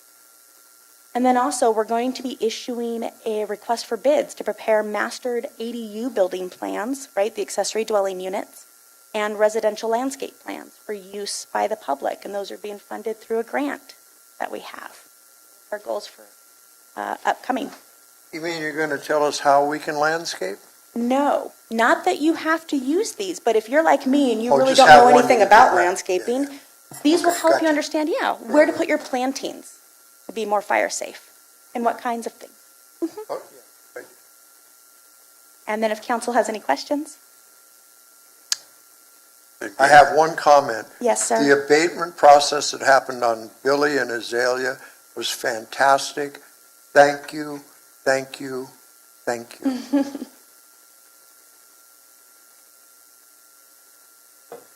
I will hand it over to Kate for business and housing. Thank you, Susan. Thank you, Susan. Yeah. Didn't we already deal with Kate? Wasn't she already here and got the money she wanted? Yes, it's me again. Good afternoon.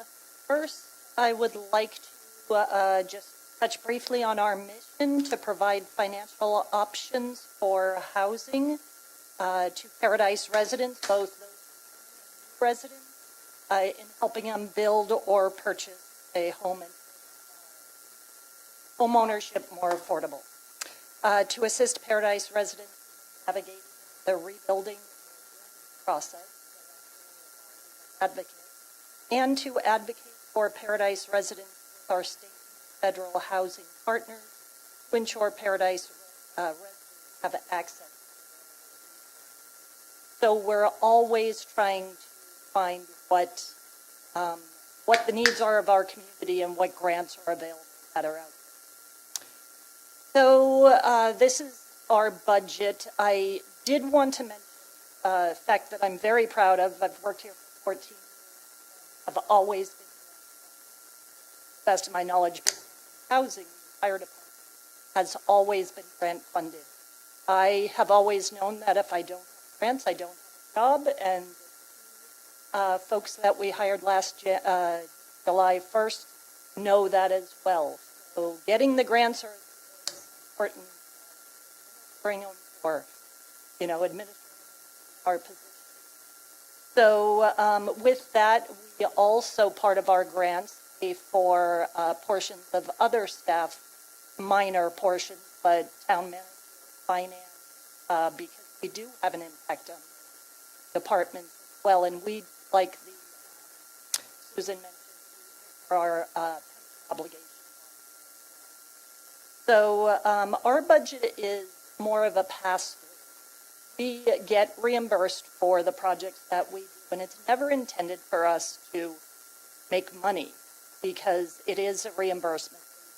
So the large blip that you see in 2020 was an amended budget that we had received the $23 million grant, had anticipated doing 100 homes, but unfortunately, challenges that just happened. So we brought it more conservatively to what we actually did do in 2021 and projected that forward in 21. So we are quite busy in business and housing. We are administering the OOR program, which is a build program, first-time home buyers. So if contractors are building spec houses, we're hoping to make it much more affordable. We're administering CDBG allocation funds. So that's funds are primarily for economic development. Of course, we talked today earlier about the DR multifamily funds. Our SB funds are paying for the Rebuild Advocate. We're also mastering plans for the Rebuild Paradise Foundation. And the State Water Resource Control Grant, septic replacement that I keep waiting for, we did receive the master. Fingers crossed that that will be. And then, of course, we have also out there for standing structure, a program that is still in development, create ignition-resistant upgrade for them. Cement siding, Class A decking. Our department personnel, forever it was a department of one, and now we have 3, which, again, all grant funded, but we are doing a lot of work with grants. Our accomplishments, we did manage to build some homes and repair some construction, and with 32 in the process, but we really have funding for a lot. And as I mentioned, I'll mention challenges, why we haven't. I will add one statistic I didn't put in there, that we've had 120 people who have expressed interest. It's getting them to move from interest to full application. Very difficult. So we've managed to move about 1/3 of those to the application. We've had 2 first-time home buyers, Rebuild Advocate, funding, master plan. Charles had let me know that 62 households, 30 have actually. So their idea of a master plan, I personally, for my. And one of the big accomplishments is working with federal and state to develop full program. Best are. So our goals are continue to build. That's build housing, build homes.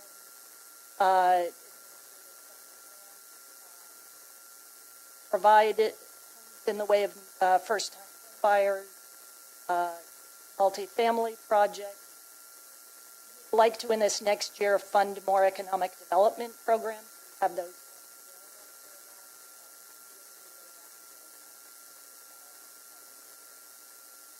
So the challenges we're facing are really spending the federal and state funds because they have such complex rules. And we really do push back on every boundary that we can with them to ensure that we are trying to spend as many funds, as much funding as possible.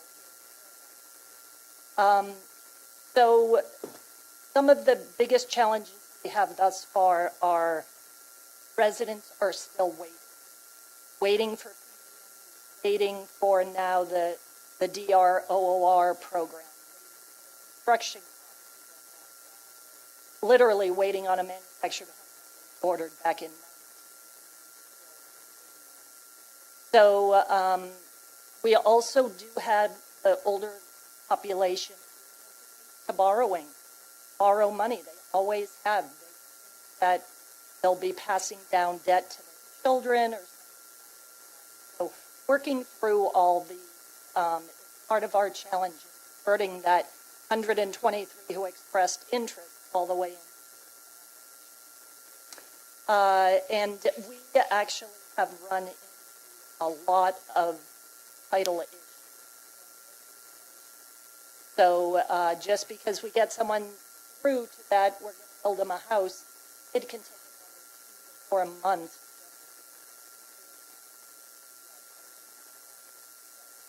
Those are just some of our challenges. Questions? Thank you, Kate. Thanks, Kate. Okay. Appreciate it.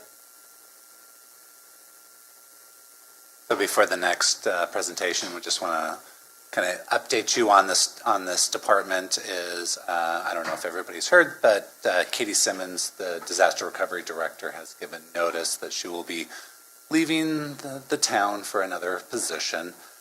So upon that news, we did fly that position internally, and we did have one very qualified candidate make application to take that position, and we did do an interview with that applicant, and we will be moving forward and recommending that this applicant take that position upon the, I believe, July 7th date of Katie Simmons leaving, and that person is Curtis.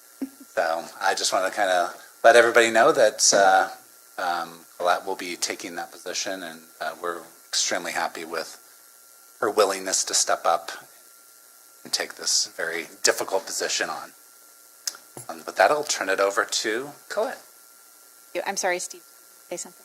No. Oh, go ahead. Okay, thank you. Thank you, Manager Phillips, for that wonderful introduction, and good afternoon, Mayor and Council. So I'm very happy to be presenting the budget information for the Recovery and Economic Development Department. And you might say, well, what is that department? This is a brand new department that we are proposing for this fiscal year. We like to call it the Big Idea Team, and we'll go into a little bit more about that in a moment. The reason that we are introducing and proposing this department, really all of these functions already exist and have existed since the fire, some of these functions even prior to the fire. But we felt that this was a time to bring all of these functions together into a formal and organized department to make sure that the work that is so vital to our recovery is managed and covered in an appropriate way.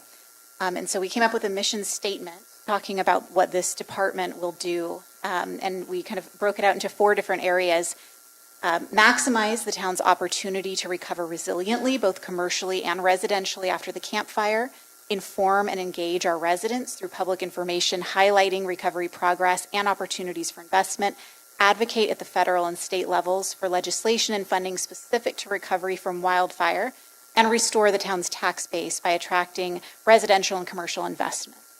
So the mission of this department really is to take the strategic lead on recovery, hearing council's direction loud and clear that we want to make sure that the town is in charge of our recovery, that we work closely with our recovery partners, but that we are the ones making those strategic decisions. And so at council's direction, we will be the lead, the town will, of course, and this department will help facilitate that. So recovery is a main focus of this department. In addition to that, economic development, or really the stage we're in, is economic recovery. I think we all recognize that recovery is not possible without restoring the tax base, restoring the businesses and services that our residents need to come back home. And so another main focus of this department is supporting the businesses that are here now, attracting new businesses, and looking for a strategic plan into the future to make sure that our economy is on solid footing. In addition to that, communications, that is something that has been going for a very long time, but is especially vital in this recovery period. We all know that as residents are recovering, they need information about resources available and services, in addition to making sure that those who might consider relocating to Paradise have all the information that they need to make that decision, and that they consider Paradise a wonderful place to live as it is. And finally, we will take on emergency planning and operations. So the town has long been on the cutting edge of making sure we're very prepared for disasters. We have been very proactive in our planning and making sure that our staff is trained and we do drills.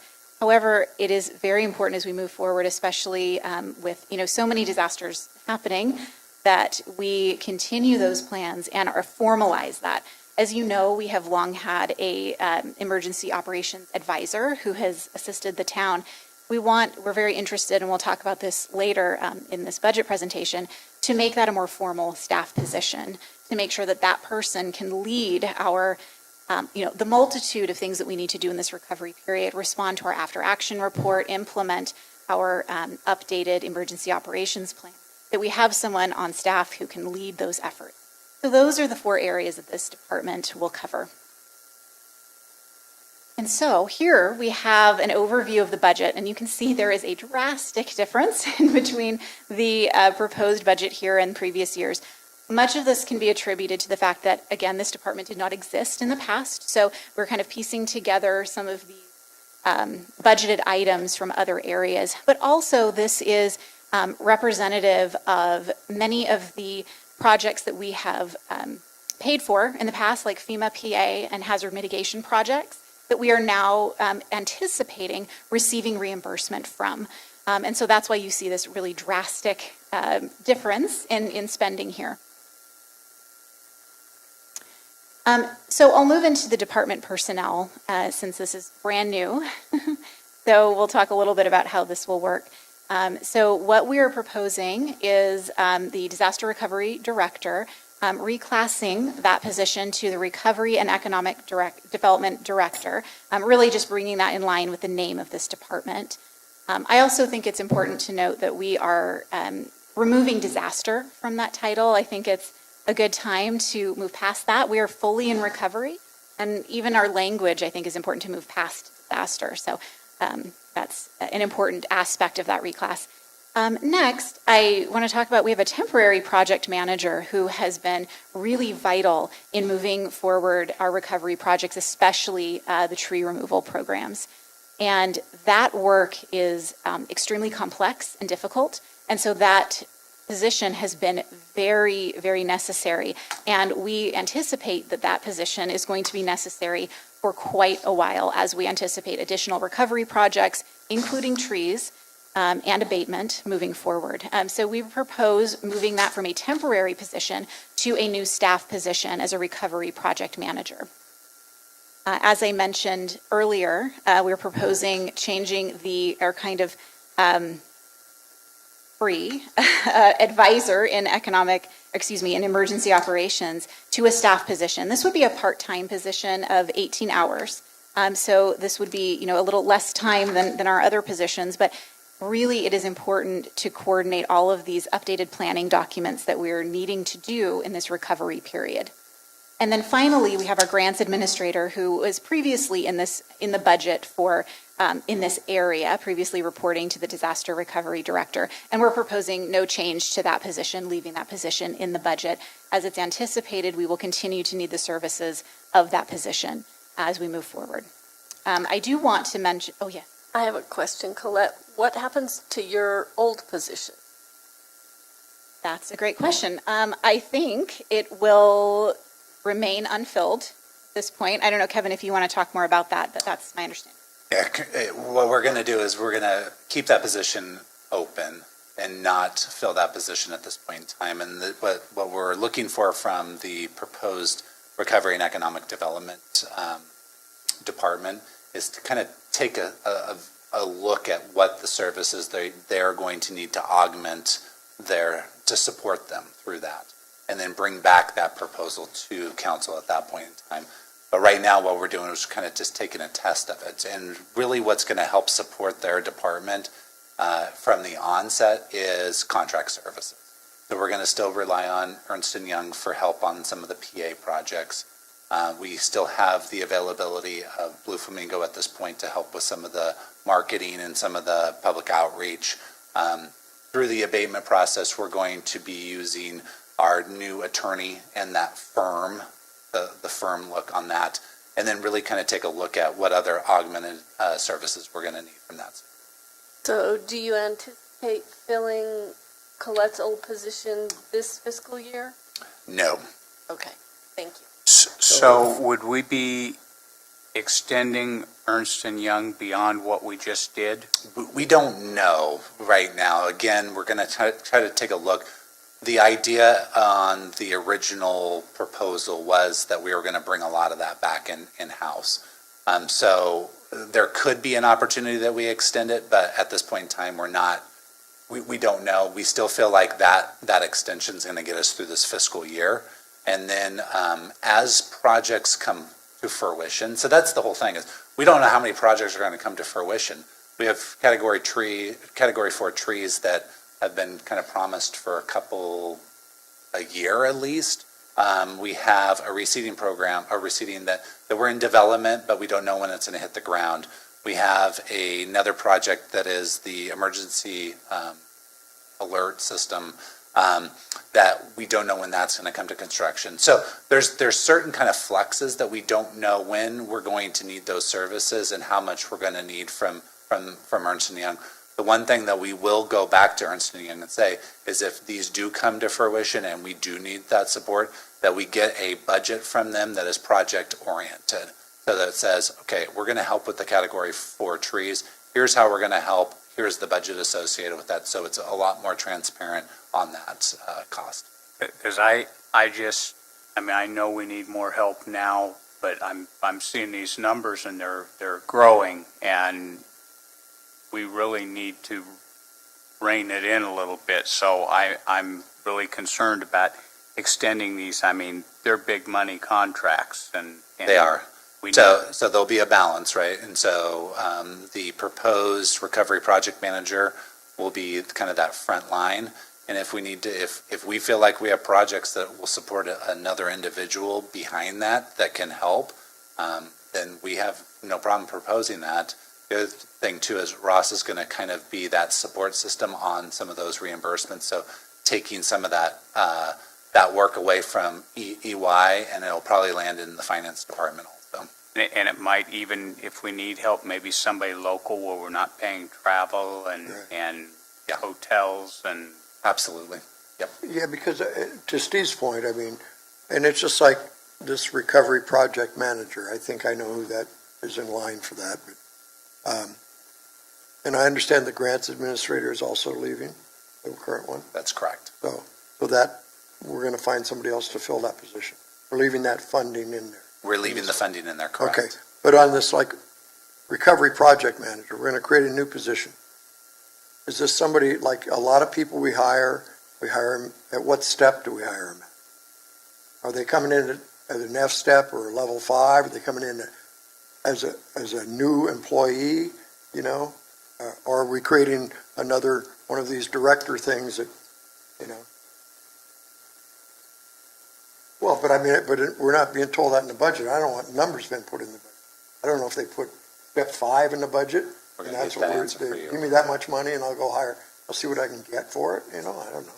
So for that particular position, since it was previously filled at the time the budget was developed, it was budgeted for step F, because that was the position But that was a grant-funded position. for the grants administrator position? Yes, That was a grant-funded position. It was not a general fund position. So we're going to start somebody at the highest step level. So I'm sorry, you're talking about the grants administrator, but I think. I'm talking about the project Is talking about the manager. project project manager. Yeah. And that is actually billed to projects. The other, To projects, to our grant-funded projects. So It's not that's, but it's going to be a town employee. yes, but we can still bill the time for town employees, just like Kate and her team. They're town employees, but they So bill we're their going to pay time this to their person and grant. we're going to pay that firm all the money we pay them to both kind of do the same thing. they're not, they will be working together, but they will not be doing the exact same thing. The other thing too is the project manager was budgeted Well, as this- C-step. This person's any good, they can do what that firm's do. We don't need them. There's different levels of knowledge, okay?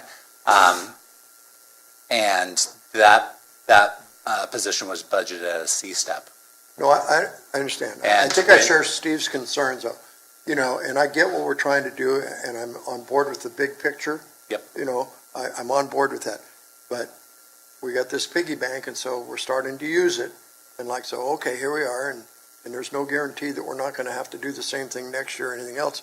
And some of these things that we're creating, it's not clear how they're going to be sustainable for the long haul. This project, the project manager will be billing most of the time to projects that they're managing. And those are projects that are anticipated to last for Okay. many years into the future. That is correct. But again, we're creating a new position, we're hiring an individual at the highest step. C, Oh, that's it's step C, correct. I'm sorry. It's budgeted at CC, yes, yeah, so the grants administrator was budgeted at FSEP, that's what Okay. Ross was. But The I grant will- administrator kind of gets the money to cover their thing, right?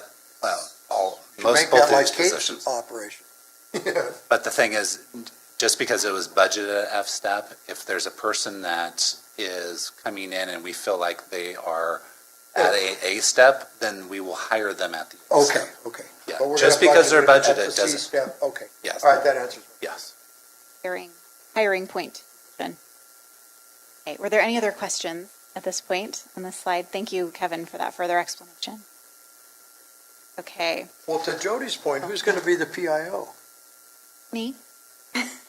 So that's Still? part of this. Yes, too. and So all actually, of that, so yeah, we're that's just still taking all- two yeah. positions and making it one. Yes, so, and kind of to further answer what Jody Well, was then let's was eliminate asking. what you got holding out. So the things that I currently do in my current job are going to be handled by me within this department and the staff. So all of my current responsibilities will be handled within. So that's why I talk about recovery, communications, which is what I did before, economic development, which is what I did before, and emergency. So we're going to have you work twice as much. No, did you hear about her? More leave she's efficiently, taking? maybe. I'm very efficient. Okay. Okay, so just wanted to talk a little bit about some of the department accomplishments over the past year. And again, these are kind of these different areas that we have been working on, and now we are calling this a more formal department. So, of course, we've had the removal of 40,000 hazardous trees from the state program. I won't go over every single one of these, but we've really achieved some significant milestones with removing hazardous trees, and removing barriers to people rebuilding. 99% compliance in the private program, which is fantastic.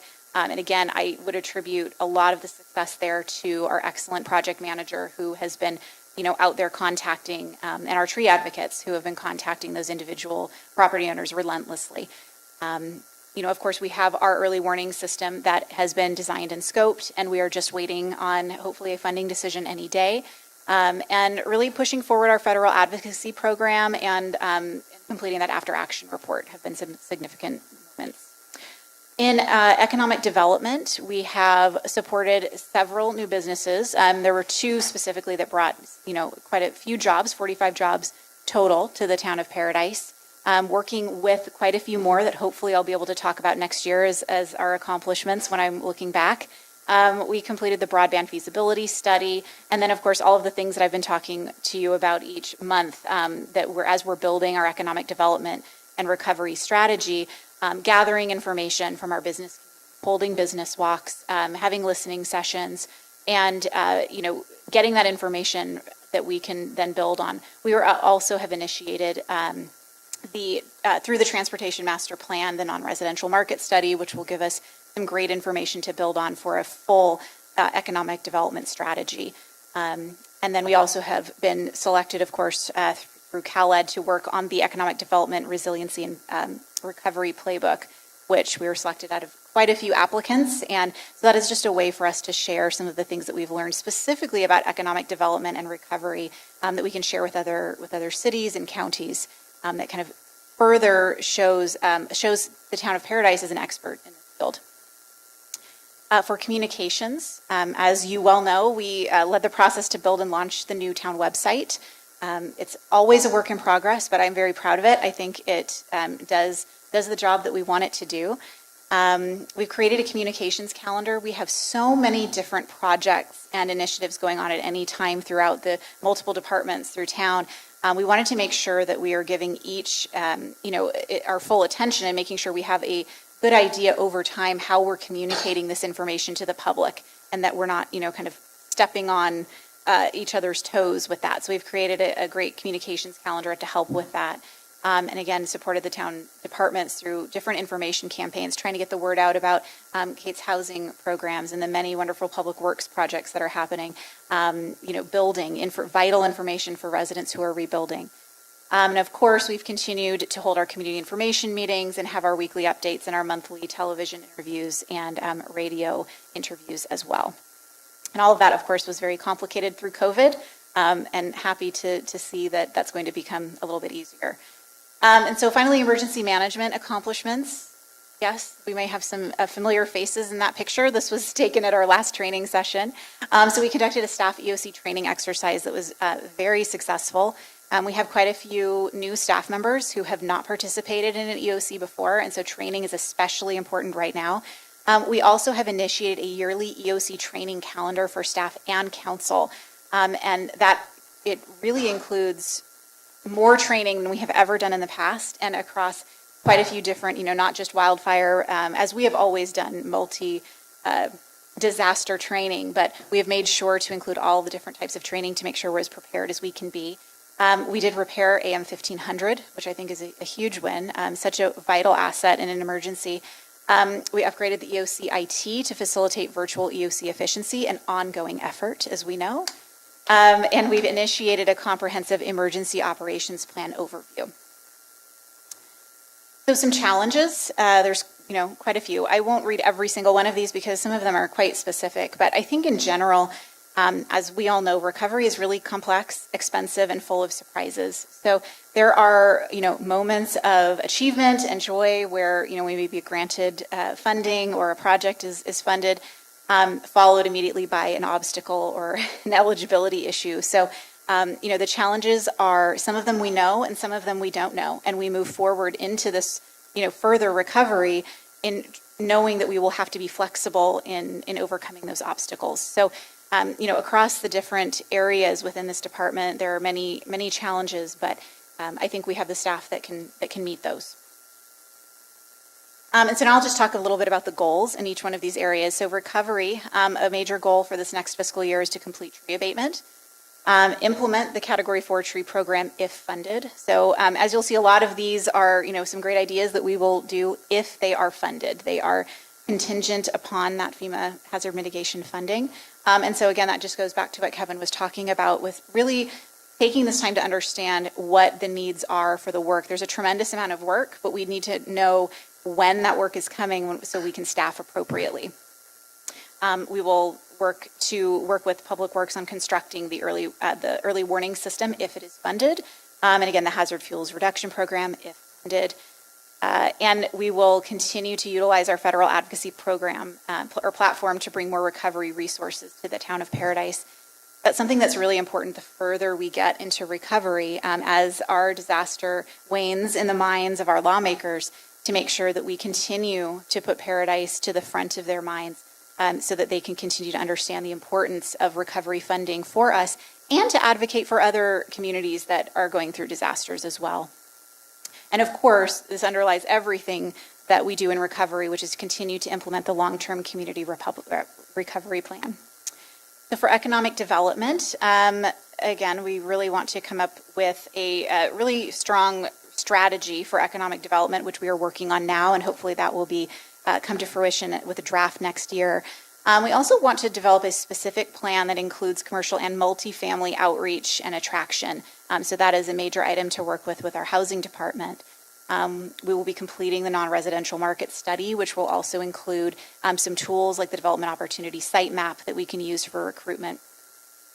We also are looking to complete the design standards review process to see how we will update those design standards and how we can help implement those and look for funding to help implement those as well. Of course, attract and recruit new businesses and continue our business development meetings in partnership with CDD to really make that process for businesses that are coming to Paradise right now as smooth as possible. We'll also look to issue the RFI for the town broadband project, which will be a major step for economic development in the town. We'll continue to hold our listening sessions and business walks to continue to get that information from the as well. And of course, all of this information we will incorporate into regular updates to you as council so you can understand what are the issues facing the business community specifically. For communications, we will create an education campaign about the early warning system if funded. That one's really important because an early warning system, I think, is one of our top priorities as a recovery project, and making sure the public understands how it is used and how to respond is very, very important. So that will be a major priority if it is funded. We'll continue to support other town departments, making sure their information is shared in a robust way. Creating a targeted marketing campaign for businesses and residents, again, kind of sharing that story of Paradise and making sure it's a positive one for those who think about Paradise and relocation. We'll look to initiate a town logo update if approved. More to come on that later. And we will also look to transition the Make It Paradise brand and website into an arm of communication and marketing for economic development. And again, we want to try to position the town as an expert in recovery and share what we have learned with other communities, as well as support and plan a successful 3-year anniversary commemoration.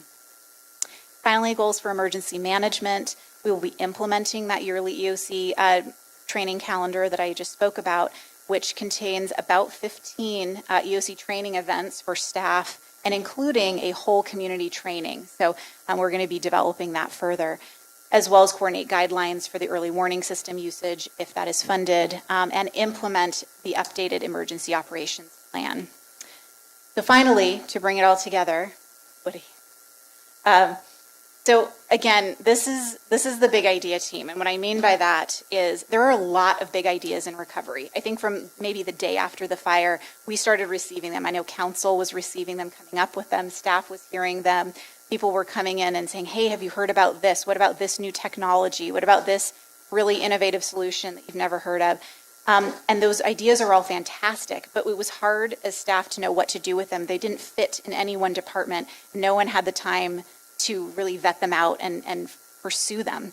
And so we see the Recovery and Economic Development Department as a place for those big ideas to land that we can then take and vet and see, okay, what can we do with this? Can we actually further this? Or, is this not something that will move forward?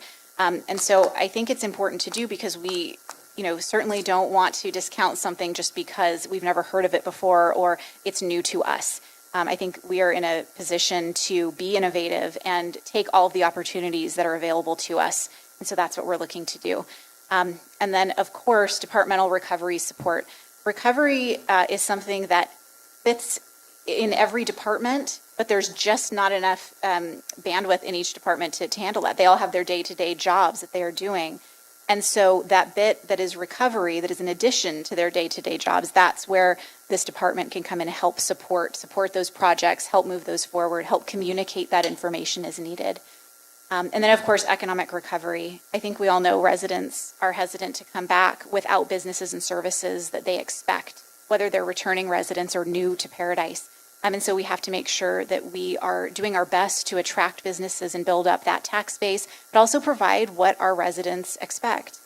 And finally, communication is key, whether it's returning residents who need the information, need to know about resources, grants, what's available to them, what's going on in town, or they are new residents thinking about coming to Paradise, relocating here, making sure they have the information to make that decision. That is how this department matters for recovery. And I think that's the end of my presentation. I'm happy to answer any questions. I like the idea, the big idea. One of the things that I have a concern about is this stuff we did right after the fire that you have a picture of, and this, whatever they call it, it's got a name, this plan, this recovery The plan. long-term. Yeah. That was, it's a nice outline. I mean, it's a product based on the feedback in those moments. And I think that our population is different now. And so for like your department to be this clearinghouse, I think it's got to be a living document, and it's got to be flexible. There may be new opportunities, new things with our new residents. There may be, that we can't be married to only what that document states. I think that's a really good point, Woody. And I think when this was initially done, it was meant to be a living document. It's also meant to be very general guidelines. I think, in reading it, there are not a lot of specifics. And part of that is because it was so early. And part of that was to give that leeway as we move forward in recovery to kind of make some of those more detailed decisions as time goes on. But I think that is a good point, that it is a living document. And if there is direction to update this in some way, that is certainly something that would be. Well, I think just as long as you get do. the direction, if the council, if we all go that way, I just think it's important. You made a statement about we don't want to discount something just because we hadn't thought about it or it's a new idea. And that's what I think as we are progressing, like nobody expected us to have 700, occupancy permits issued, I mean, we're doing things that nobody expected. That's true. And so I just think that it's a fine document, it's a great outline, a guideline and all that, but I would hope that you'll get the direction, your department, to change things, to add things or to branch off into some other ideas, because it's going to be, we got a tough sell to have people come here. So I appreciate I like the vision. I appreciate what you're doing. So I just have a quick question about Make It Paradise and how that sort of got separated out. Want me to talk about that, or okay? So it's a little interesting, a bit of an interesting story. So that actually came about. We really wanted a separate website because we had a lot of challenges with our website that we had previously. So, we have a new website now, but the one we had previously, there were a lot of limitations to what we could do with it. And so after the fire, we knew we needed a better way for people to interact online with us, especially when it came to building. We wanted all of the information that our contractor came on with to be able to go online and have a much more modern online presence where you could find everything you needed in one place very quickly. And so we had asked at that time a contractor to do that, and it didn't happen. And so then we asked our communications contractor at that time if they could create that for us. And so they actually created that website for the long-term community recovery plan as part of the outreach for that. And then it morphed into, we use that as the basis, and then we changed that into kind of our Rebuild Hub website. Just because it was more flexible, we could do more with it, we could access it much easier. Over time, though, I think it has become less useful than it was in the very beginning, especially now that our town website has all that information and it's available and much more user-friendly. And so we always had the idea with this Make It Paradise website that we would transition it at some point to more of a economic development or marketing arm brand, if you will, because that, it exists now. We own that. So we can use that. Many cities do that. They have a separate kind of brand for their economic development area. And so we expected at some point we would transition to that, and we think that time perhaps is now. Who monitors it? I do in Blue Flamingo Okay, as well. so maybe going forward, Mm-hmm. because their contract will end someday. I mean, I can see like, okay, if we own the Make It Paradise, that's a good idea. Mm-hmm. I actually like that logo, but better than the daffodil. But then maybe it can just be a link on our webpage. I mean, you can be absolutely rebranded as our economic development tool, and it can be even a standalone. But I mean, I would like to take it out of the hands of a subcontractor completely, and Sure, yeah, and we You're gonna- do own it, so it is. I know we own it, It is but ours. I want yes. us to completely control it. Yes, and we However, do, yeah. you know. Everything that's on there was at our direction to be on there. Yeah, we don't need to pay somebody else to put things on there at some point. Just We have remember, new staff. we have 2 individuals, we're still going to need augmentation from contract service. So I just want to make sure that's clear. Oh, no, I understand that. Okay. But it doesn't mean As long that we as you have to let them do that. So any more questions for Colette? Thank you, Clint. Colette, I want to say one thing. I'm happy for the town and I'm happy for you with this new position. And I cannot think of anybody that I would rather see as a face of the town of Paradise and economic development rather than you. So congratulations. Thank you. Congratulations. Thank you so much. I appreciate that so very much. Thank you. Take a break. No, Power. Let's No. finish. All right. gotta go. So to kick off the third hour of this budget presentation, I'm going to start a chapter reading No. on organizational leadership and synergy. Mark, you have 15 minutes to get over to I the see park. that. 15 minutes. I have to be at Party in the Park, despite what Chief Morris said. I'm working Party in the Park tonight. So I'm here for this and the air conditioning, and I will take as long as I need. So with that, though, I have to say how proud I am to be a part of this team, a part of this entire organization. You're hearing so much about what we do on a daily basis, and I think it's extremely fascinating. We've crossed this threshold of 50% staff that were here before the fire that have hung through, and 50% staff that is brand new to the town. And as someone who can actually fit into both of those categories, we've got a great team, and we can see the vision, and it's at hand, and what we do today totally matters on what happens in 2045. And where can you find that kind of a job other than here in Paradise? So thank you for letting me be a part of that. I am so grateful.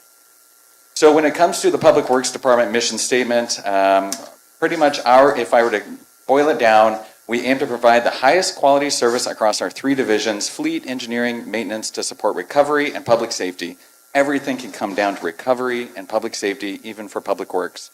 Day-to-day road maintenance, keeping the police and fire vehicles on that road, or delivering multi-million-dollar road rehab projects, our Public Works Department is dedicated to Paradise. So when it comes to the general fund impacts of Public Works, we do have an increase, and I can account for those in several ways. One, I'll start with fleet, both are Fs. Fleet, we have added a fleet mechanic 2 position. We have interviews scheduled for next week, I hope, if not the week after.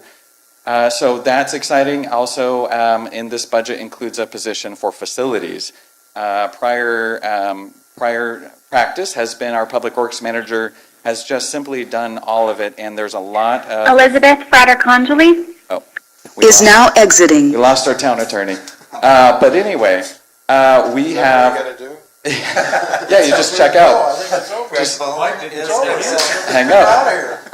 So we have some facilities staff that we're adding, fleet staff that we're adding, and we have facilities projects. The deferred maintenance is catching up. And I keep finding we have this conversation about the way things were and the way things they ought to have been the entire time. Facilities maintenance is one of those things. This building's roof has needed to be replaced for multiple years. We've had water damage. We've had other issues. And so we need to replace the roof. Our septic system, we've had a failed system. We need to comply with the rules that we ask our residents to do on a failed septic system. So that work's expected to hit in this budget. We have a contract with a great firm in Paradise to help us with that work. Gilbert, yes, thank you. So excited for that here very soon, but it comes at a cost for facilities. You heard about the training tower. We have to get that down, and that's going to come at a cost, and that's reflected in this slide. When it comes to gas tax and maintenance, you see we are drawing down our reserve over time. Our ending fund balance is decreasing from 193,000 to 45,000, and I think this is a really important part, and I'll hit this again in challenges, is gas tax in mostly is a population-based calculation that funds street maintenance and road maintenance historically. So with the 2020 census that thankfully did not go into effect for the purposes of this calculation this year, we did not see the steep decrease where our traditional revenue is in the range of about $1.1 million for the town of Paradise, maintaining 100 centerline miles. But because of our population decrease, we could see the town's revenue for gas tax to decrease the level of like City of Gridley and their infrastructure, $200,000, $300,000. So as we move forward, you're going to see public works and gas tax street maintenance become a general fund expense, which it traditionally has never been. That's an extreme challenge that we're going to have to navigate. But with that said, we are working with the League of California Cities on special legislation that will change the tax code about how those population-based revenues are calculated, and creating a rule that says for these items, such as gas tax that uses population, that it shall be the most current 10-year census period population or the one prior to it, whichever is greater. And that would blunt the impact of a significant population decrease. I can't imagine a better example than the town of Paradise that is experiencing that. Again, the infrastructure is still here. Our people may have left, but the infrastructure is here, and we owe it to them to provide high-quality roads and maintenance on those roads. So with that, gas tax, problems ahead, but we can navigate it. Transit Operations Services, this is a fund that, again, really is tied with Butte County Association of Governments and how they operate Beeline in the town of Paradise, and some minor funds that come in and out of our doors, but really it's a $28,000 overall fund, so really not much to report here. However, when it comes to Local Transportation Fund, Fund 2110, this is a pass-through revenue that is allocated to the town of Paradise. After BCAG and Beeline fully funds their operations, we get an allocation to use towards streets and roads that supplement historically our grants and projects that require like a local match, or we want to do something enhanced that maybe that grant wouldn't pay for. For example, the Ponderosa Safe Routes to School project, the Almond Street gap closure project. Transportation Fund is paying for the non-participating parts, the roads. So really grateful for that. BCAG has been a great partner standing by us through the fire and into recovery. So when it comes to the Public Works Department's personnel changes, very minor change up front, but with the addition of a principal engineer, that is a completely entirely new position. I will say historically, back in the 2010s, there was a Public Works Director and engineer. We're looking to bring on a principal engineer to oversee the engineering division and be a point of contact with the BRIC and have a more capacity and bandwidth to serve the BRIC and civil reviews, encroachment or development reviews, lot line adjustments and mergers, and be able to facilitate those projects and applications. Also, we have, as you will see very soon, an incredible disaster recovery and capital improvement program to present to this community. And so that's going to need some additional engineering support, and we're excited for this position to come aboard and help move these projects forward. I already talked about the senior maintenance worker, about the impacts to the budget, that position would be general fund funded, as that position will be working at Town Hall or PD or at the BRIC for those needs on a day-to-day basis to keep those facilities up to par. And then lastly, Public Works, we are in need of some administrative assistant part-time support to help facilitate grant reimbursements, as well as other projects that just really need someone with more capacity than the Public Works Director and Capital Projects Manager can provide. So previously budgeted positions are listed here. We have one contracted four-leaf construction inspector that's paid through encroachment permit revenues. And then at the bottom here of the slide, you can see our Public Works Manager who oversees the maintenance division. We have 2 Public Works Maintenance Worker 1s, 2 Public Works Maintenance Workers 2, and I'd love to take this opportunity to thank the Alliance for Workforce Development as they've instituted a really long-term program that provides opportunities for jobs, for a work training situation where staff can sign up with AFWD and come to work for the town of Paradise and help us continue to move our recovery forward and making the town more fire safe. Their focus has been campfire cleanup and hazardous fuels reduction. They've done incredible work. We have about 5 to 25 AFWD workers per day. COVID certainly had a huge impact on the staffing support provided by AFWD, but as long as this program exists, and it seems to be that it's likely to continue for 2 to 3 more years, Public Works is going to have a real hard time saying that this is the time to add more depth to the maintenance worker permanent staff. So with this AFWD support, we feel like they are doing just a high quality service to the community and augmenting the Public Works street maintenance team to provide exceptional service. We haven't even gotten to accomplishments, but the amount of work that they've done in fire fuels reduction this year has been incredible. The investment into the equipment and the materials to actually do it right, we're really proud of the results that they've achieved this year. So I think I should pause here for questions. I'm getting Mark, is some there nonverbal feedback. Yeah. Is there a limitation to what they can do as opposed to if they were a town employee?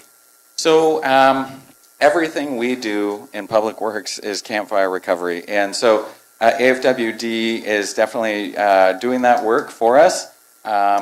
That's their primary scope. And so, however, with that today, I met staff at Party in the Park or the community park, and they're helping making the park, touched up and looking great before the event tonight. So there's a broad level of service that they are providing through that program, but it's generally focused on campfire cleanup and hazard fuel reduction. All right. Oh, go ahead. So on your administrative assistant, the part-time position, Yes. is that something that could be filled by 4-leaf? I don't see why not. One of the challenges that it's really hard to talk about 4-leaf, but I'll go ahead. So when it comes to 4-leaf, it comes to whether you're paying the premium up front for a short-term, potentially, short, long-term, or versus you're paying a different rate for a permanent employee that lasts the long-term. For this position and the amount of workload that we're providing, I think that'll be better explained once we get to the capital improvement program. But we need this just admin assistant support. We need someone to answer the phone for Public Works. Right now is very difficult. You've heard about the fire and their office. Public Works also gets calls, and there's just too many that go straight to voicemail. So with that, we want to improve our quality of service, have more of that broad support for those projects where it may not make sense for the Public Works Director to be penning a letter that could be presented in a draft form for something that is needed. So I realize I'm giving you a long answer on your question. So I will keep going, but there's no reason to say that we couldn't request an admin assistant part-time position through 4-leaf. I don't have really a good answer why not. I believe a part-time is more flexible, and I don't really have much more to add there. It's something we could look at. How long do you anticipate needing this service? Well, essentially for Public Works, we've really needed that. We've tried a couple of different times. We've really needed that support since I started with the Town of Paradise in 2012. Yes. But So- I can't so see, it's really I can't a see per- less than 10 years. It's a permanent need. Yeah, And so it makes sense that you would hire a town employee. yes. Thank It's you. hard, it's hard to know where that line is. Is it 1 year? Is it 3 years? Is it 10? For this position, I would say it's a 10-year need on the workload ahead of the Town of Paradise Public Works Department. Is that a position that the AFWD could provide? No. Okay. No. All right. That's simple. That's an answer. All right, great. Okay, so here's my deal. I understand what you're asking for. The facilities thing makes sense. I totally get that. But here's my experience, and I know you and I will go round and round on this. I do not agree with you. I appreciate the AFWD and the fact that it may last another 2 or 3 years. It's wonderful what they do. But when we have to call out Public Works, our 5-person road crew that used to be 8 or 9, it was more than that years ago, but they're responsible for 100 and some miles of public roadways as far as if there's a problem there. They also, because we've done a few things like bought the park, added some cute little welcome, landscaping things, all of the publicly owned gardens and stuff also come under the purview. Now, we're paying $45,000 a year for a contractor to do that work, right? We need, in my opinion, and I'm only one of 5 here, but we need another maintenance, another public works entry-level person. We need another staff member. We need to augment the road crew, the worker bees that are out there. I agree, we need a maintenance facility guy. I get that. But we also need to start putting those people back. We're adding 20-plus people to this staff, to the town staff. A lot of them are working in offices. When you have a tree limb come down in a storm and block an intersection or take out a traffic signal, and some of the jobs they have to do with the boom truck and stuff require 2 or 3 people. When you have a traffic collision or you have some of your capital improvement projects that are going to take traffic control, which all of those people are trained in, these AFWD people are not, they can't get in the dump truck, they can't drive the loader, they can't drive the skidster, they can't go, they're not trained in traffic control. So they're a great resource and we should utilize them. But our Public Works Street Department, those people have responsibilities way beyond just disaster, recovery cleanup, and they need help. And I am going to be an absolute advocate for, since there is some money available for you as a department head, I think it's time we start doing it. We need more than one person, but I'm going to advocate that you put another Public Works employee at the entry level so that you have somebody training up. You have people just like the other departments with Lieutenant Brogman. You have people that have been with our town for years, and they're not that far away from retirement, and you don't have anybody working up. And I get you can pick some people from this, but you're not putting in this budget the ability to put some people in that position, and what it'll do for the morale and what it'll give you, as a Public Works Director, it'll give you that ability. We have somebody in training, we have somebody working up. I got somebody else drive the dump truck if everybody's on vacation or sick or on leave. So I'm going to advocate for, I'm going to ask you, I would hope you would talk with the manager before the 13th and find a way. I mean, I don't mind taking it out of the general fund. I mean, like you said, we're going to end up funding you guys for a while, but I mean, take it out of the PG&E piggy bank. I mean, you need to start putting some more people there. We're hiring a lot of office assistants and a lot of people working at desks. You need some people out there on the roads that can do something other than sweep the gutters. So would this be a better conversation at another time, maybe with Woody and yourself and Kevin, maybe one other council person, rather than right now in the budget? Sure, and maybe I can close and say, I certainly don't disagree that the task ahead in public right-of-way maintenance is large. I did reach out to Public Works Director listserv across the entire state of California and said, because I heard the question, what is a staffing level that actually makes sense for Public Works maintenance team? And what's that actual person per lane mile, right? How many lane miles do we maintain? For how many staff do you actually have? What I found was shocking, that we actually are right on par with about state average, and furthermore, most public works teams are spread even more thin, maintaining wastewater, water treatment plants, parks, numerous parks. So it's not that I don't support or advocate or want more employees for public works, because let's go to town and hire 5, 10. I think we'd still have enough work for all of them to do that work, and I think it's coming forward with an appropriate recommendation to strike that balance, the impact to the general fund, looking ahead, leveraging free support. But I totally agree, doing a traffic control job that requires taking a lane If I have one person sick, I can't do that job now. So if it's one person, if it's 5, 10, 15, they all make a difference on the big picture. And this recommendation certainly has been thoughtful of that, but I'd be glad to continue the conversation. I need to say something here. Okay. The PG&E money is not just some pot of money sitting out there that you can grab and use for anything. It's supposed to last us 25 years to run this town until we can put our, get our population back to support the taxes needed to run the town. So I don't support adding any more to the town out of the PG&E money than is suggested by the sustainability model. We need to be very careful that we are only spending what that model tells us we can, or we're going to end up in a lot of trouble in 10 or 12 years. So we can't go at this willy-nilly just because that money's there. But Woody. there's also, they're showing you that we're not spending all of what's in the model, but No, I'm just saying, we're that's what I believe. we're You need right below where Yeah, the model yeah, says yeah, we I need to be, understand. right, Ross? Yeah, we're about $50,000 less than that model.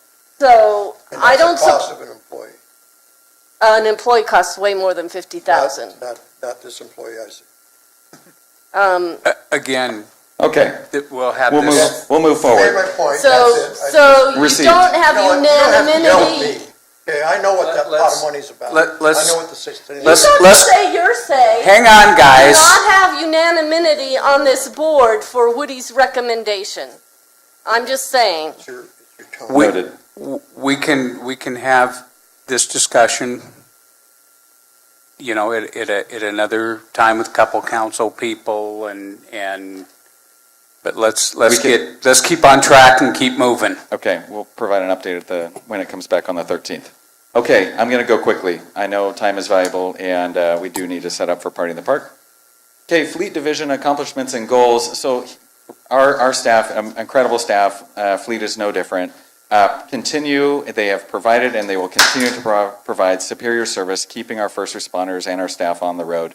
Our division is managing about a dozen to 24 procurements right now for so many different needs. You know, the impacts to COVID and impacts to material shortage are really slowing those down. And you heard earlier about Engine 381 and the delays with that. But anyhow, we will continue to move forward and keep going. For maintenance division of the public right-of-way, superior service, leverage AFWD. We had a 2021 January snow event. Hard to even imagine as we're talking about fires in June. What's that white stuff? I know. Please. I'm ready already for fire season to be over. Yeah. So deployed our first ever PSPS signal response program. We have a plan to keep our signals running. If we're getting more PSPSs this year, which there's a possibility we could be, we are ready to respond and keep those signals safe and operating.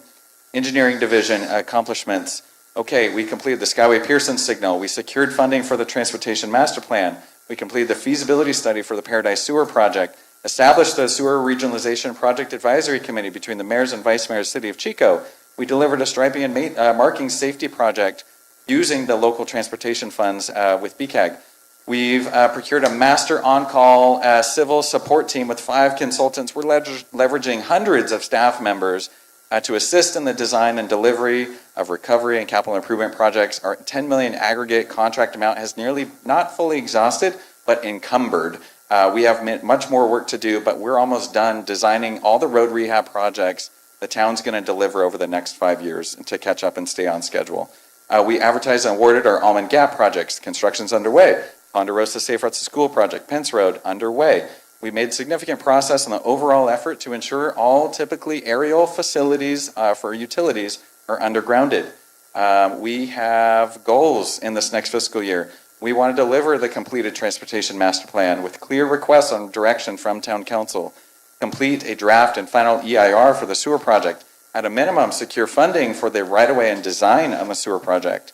Secure the unmet match requirements for existing funded FEMA, FHWA, hazard mitigation grant programs through CDBG DR application cycles.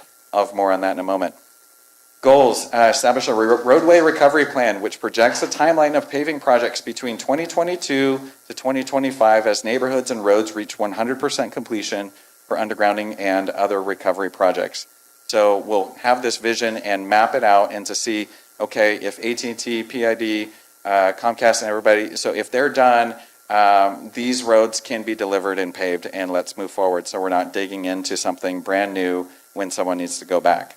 Advance the $131 million 5-year capital improvement program with recovery projects through the individual phases and milestones towards completion. And again, submit project applications for consideration of DR funds towards roadway widenings and connections. There's $331 million set aside for disaster recovery eligible communities such as Paradise to submit infrastructure applications. And so we're working in tandem with our consultant teams, internal staff, to submit as many projects for funding as possible in the next couple of months. Okay, challenges. We have an unfunded match requirement that remains a significant challenge. At this time, we have $131 million CIP, as I've mentioned, but we have a match requirement of $30 million. So this is the portion that FEMA, FHWA will not pick up. But the good thing is that CDBG-DR, one of its sole purposes is to fund those match requirements and make the communities whole. So while this is not a done deal, this is a unknown, but this is probable. And I feel really confident about it that we are going to, at a minimum, fulfill this match requirement. But to Councilmember Jones's comments earlier is, if this $30 million did not come through, we have a lot of questions and a lot of things to talk about on infrastructure and recovery.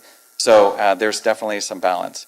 For the 2020 census, I've mentioned, once those population numbers hit, we have to adjust, and hopefully we can work through legislatively to not have that impact, or at least to slow the impact.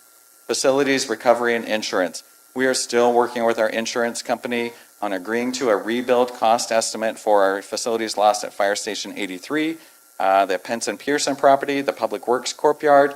We need those estimates finalized, and once we do, we're going to need some direction on what to do. So possibly one of those items we could work towards in this challenge is establishing a facilities committee to get some direction on next steps.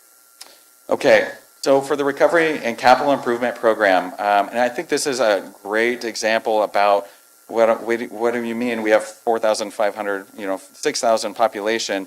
How can we be growing or staying at what we were before the fire? We have more work ahead of us than ever.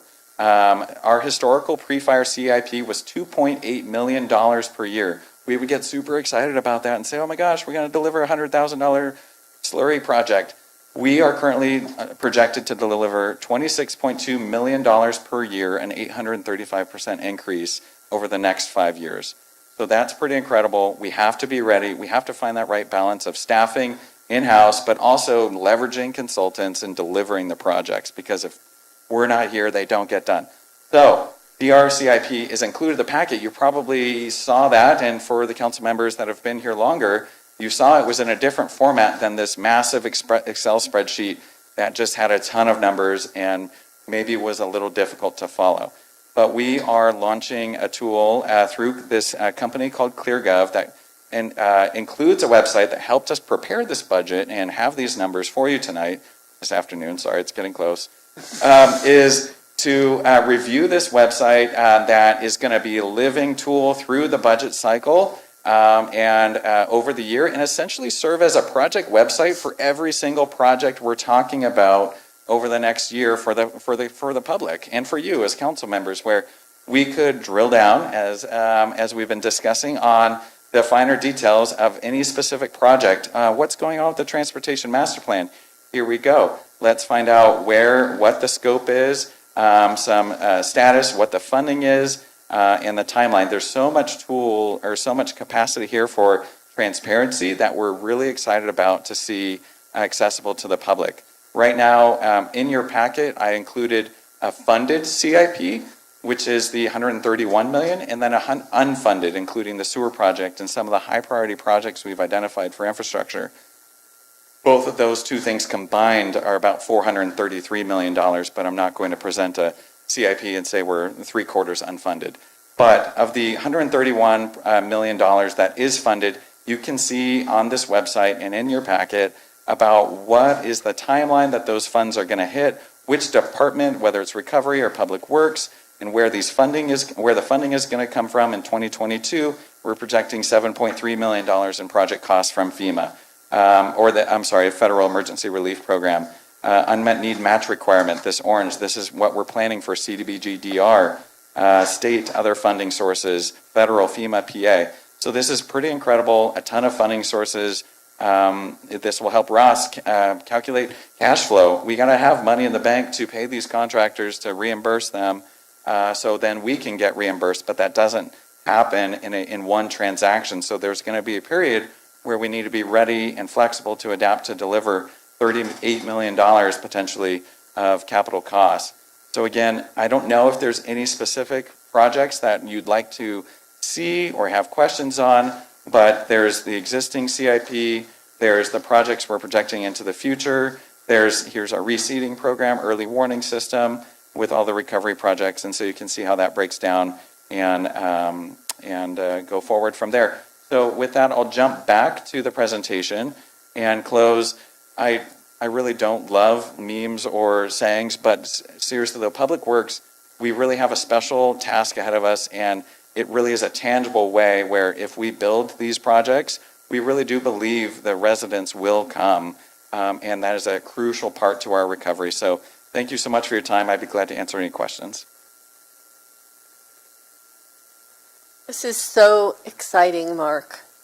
I'm amazed with the few people you have in the engineering department, how far you've come toward delivery of all these projects, and I totally support the new people that you need. We've needed them for a while. Thank you. Any more questions for Mark? All right. Thank you, Mark. Need to have you first next time. Yeah. Fire last. Fire last.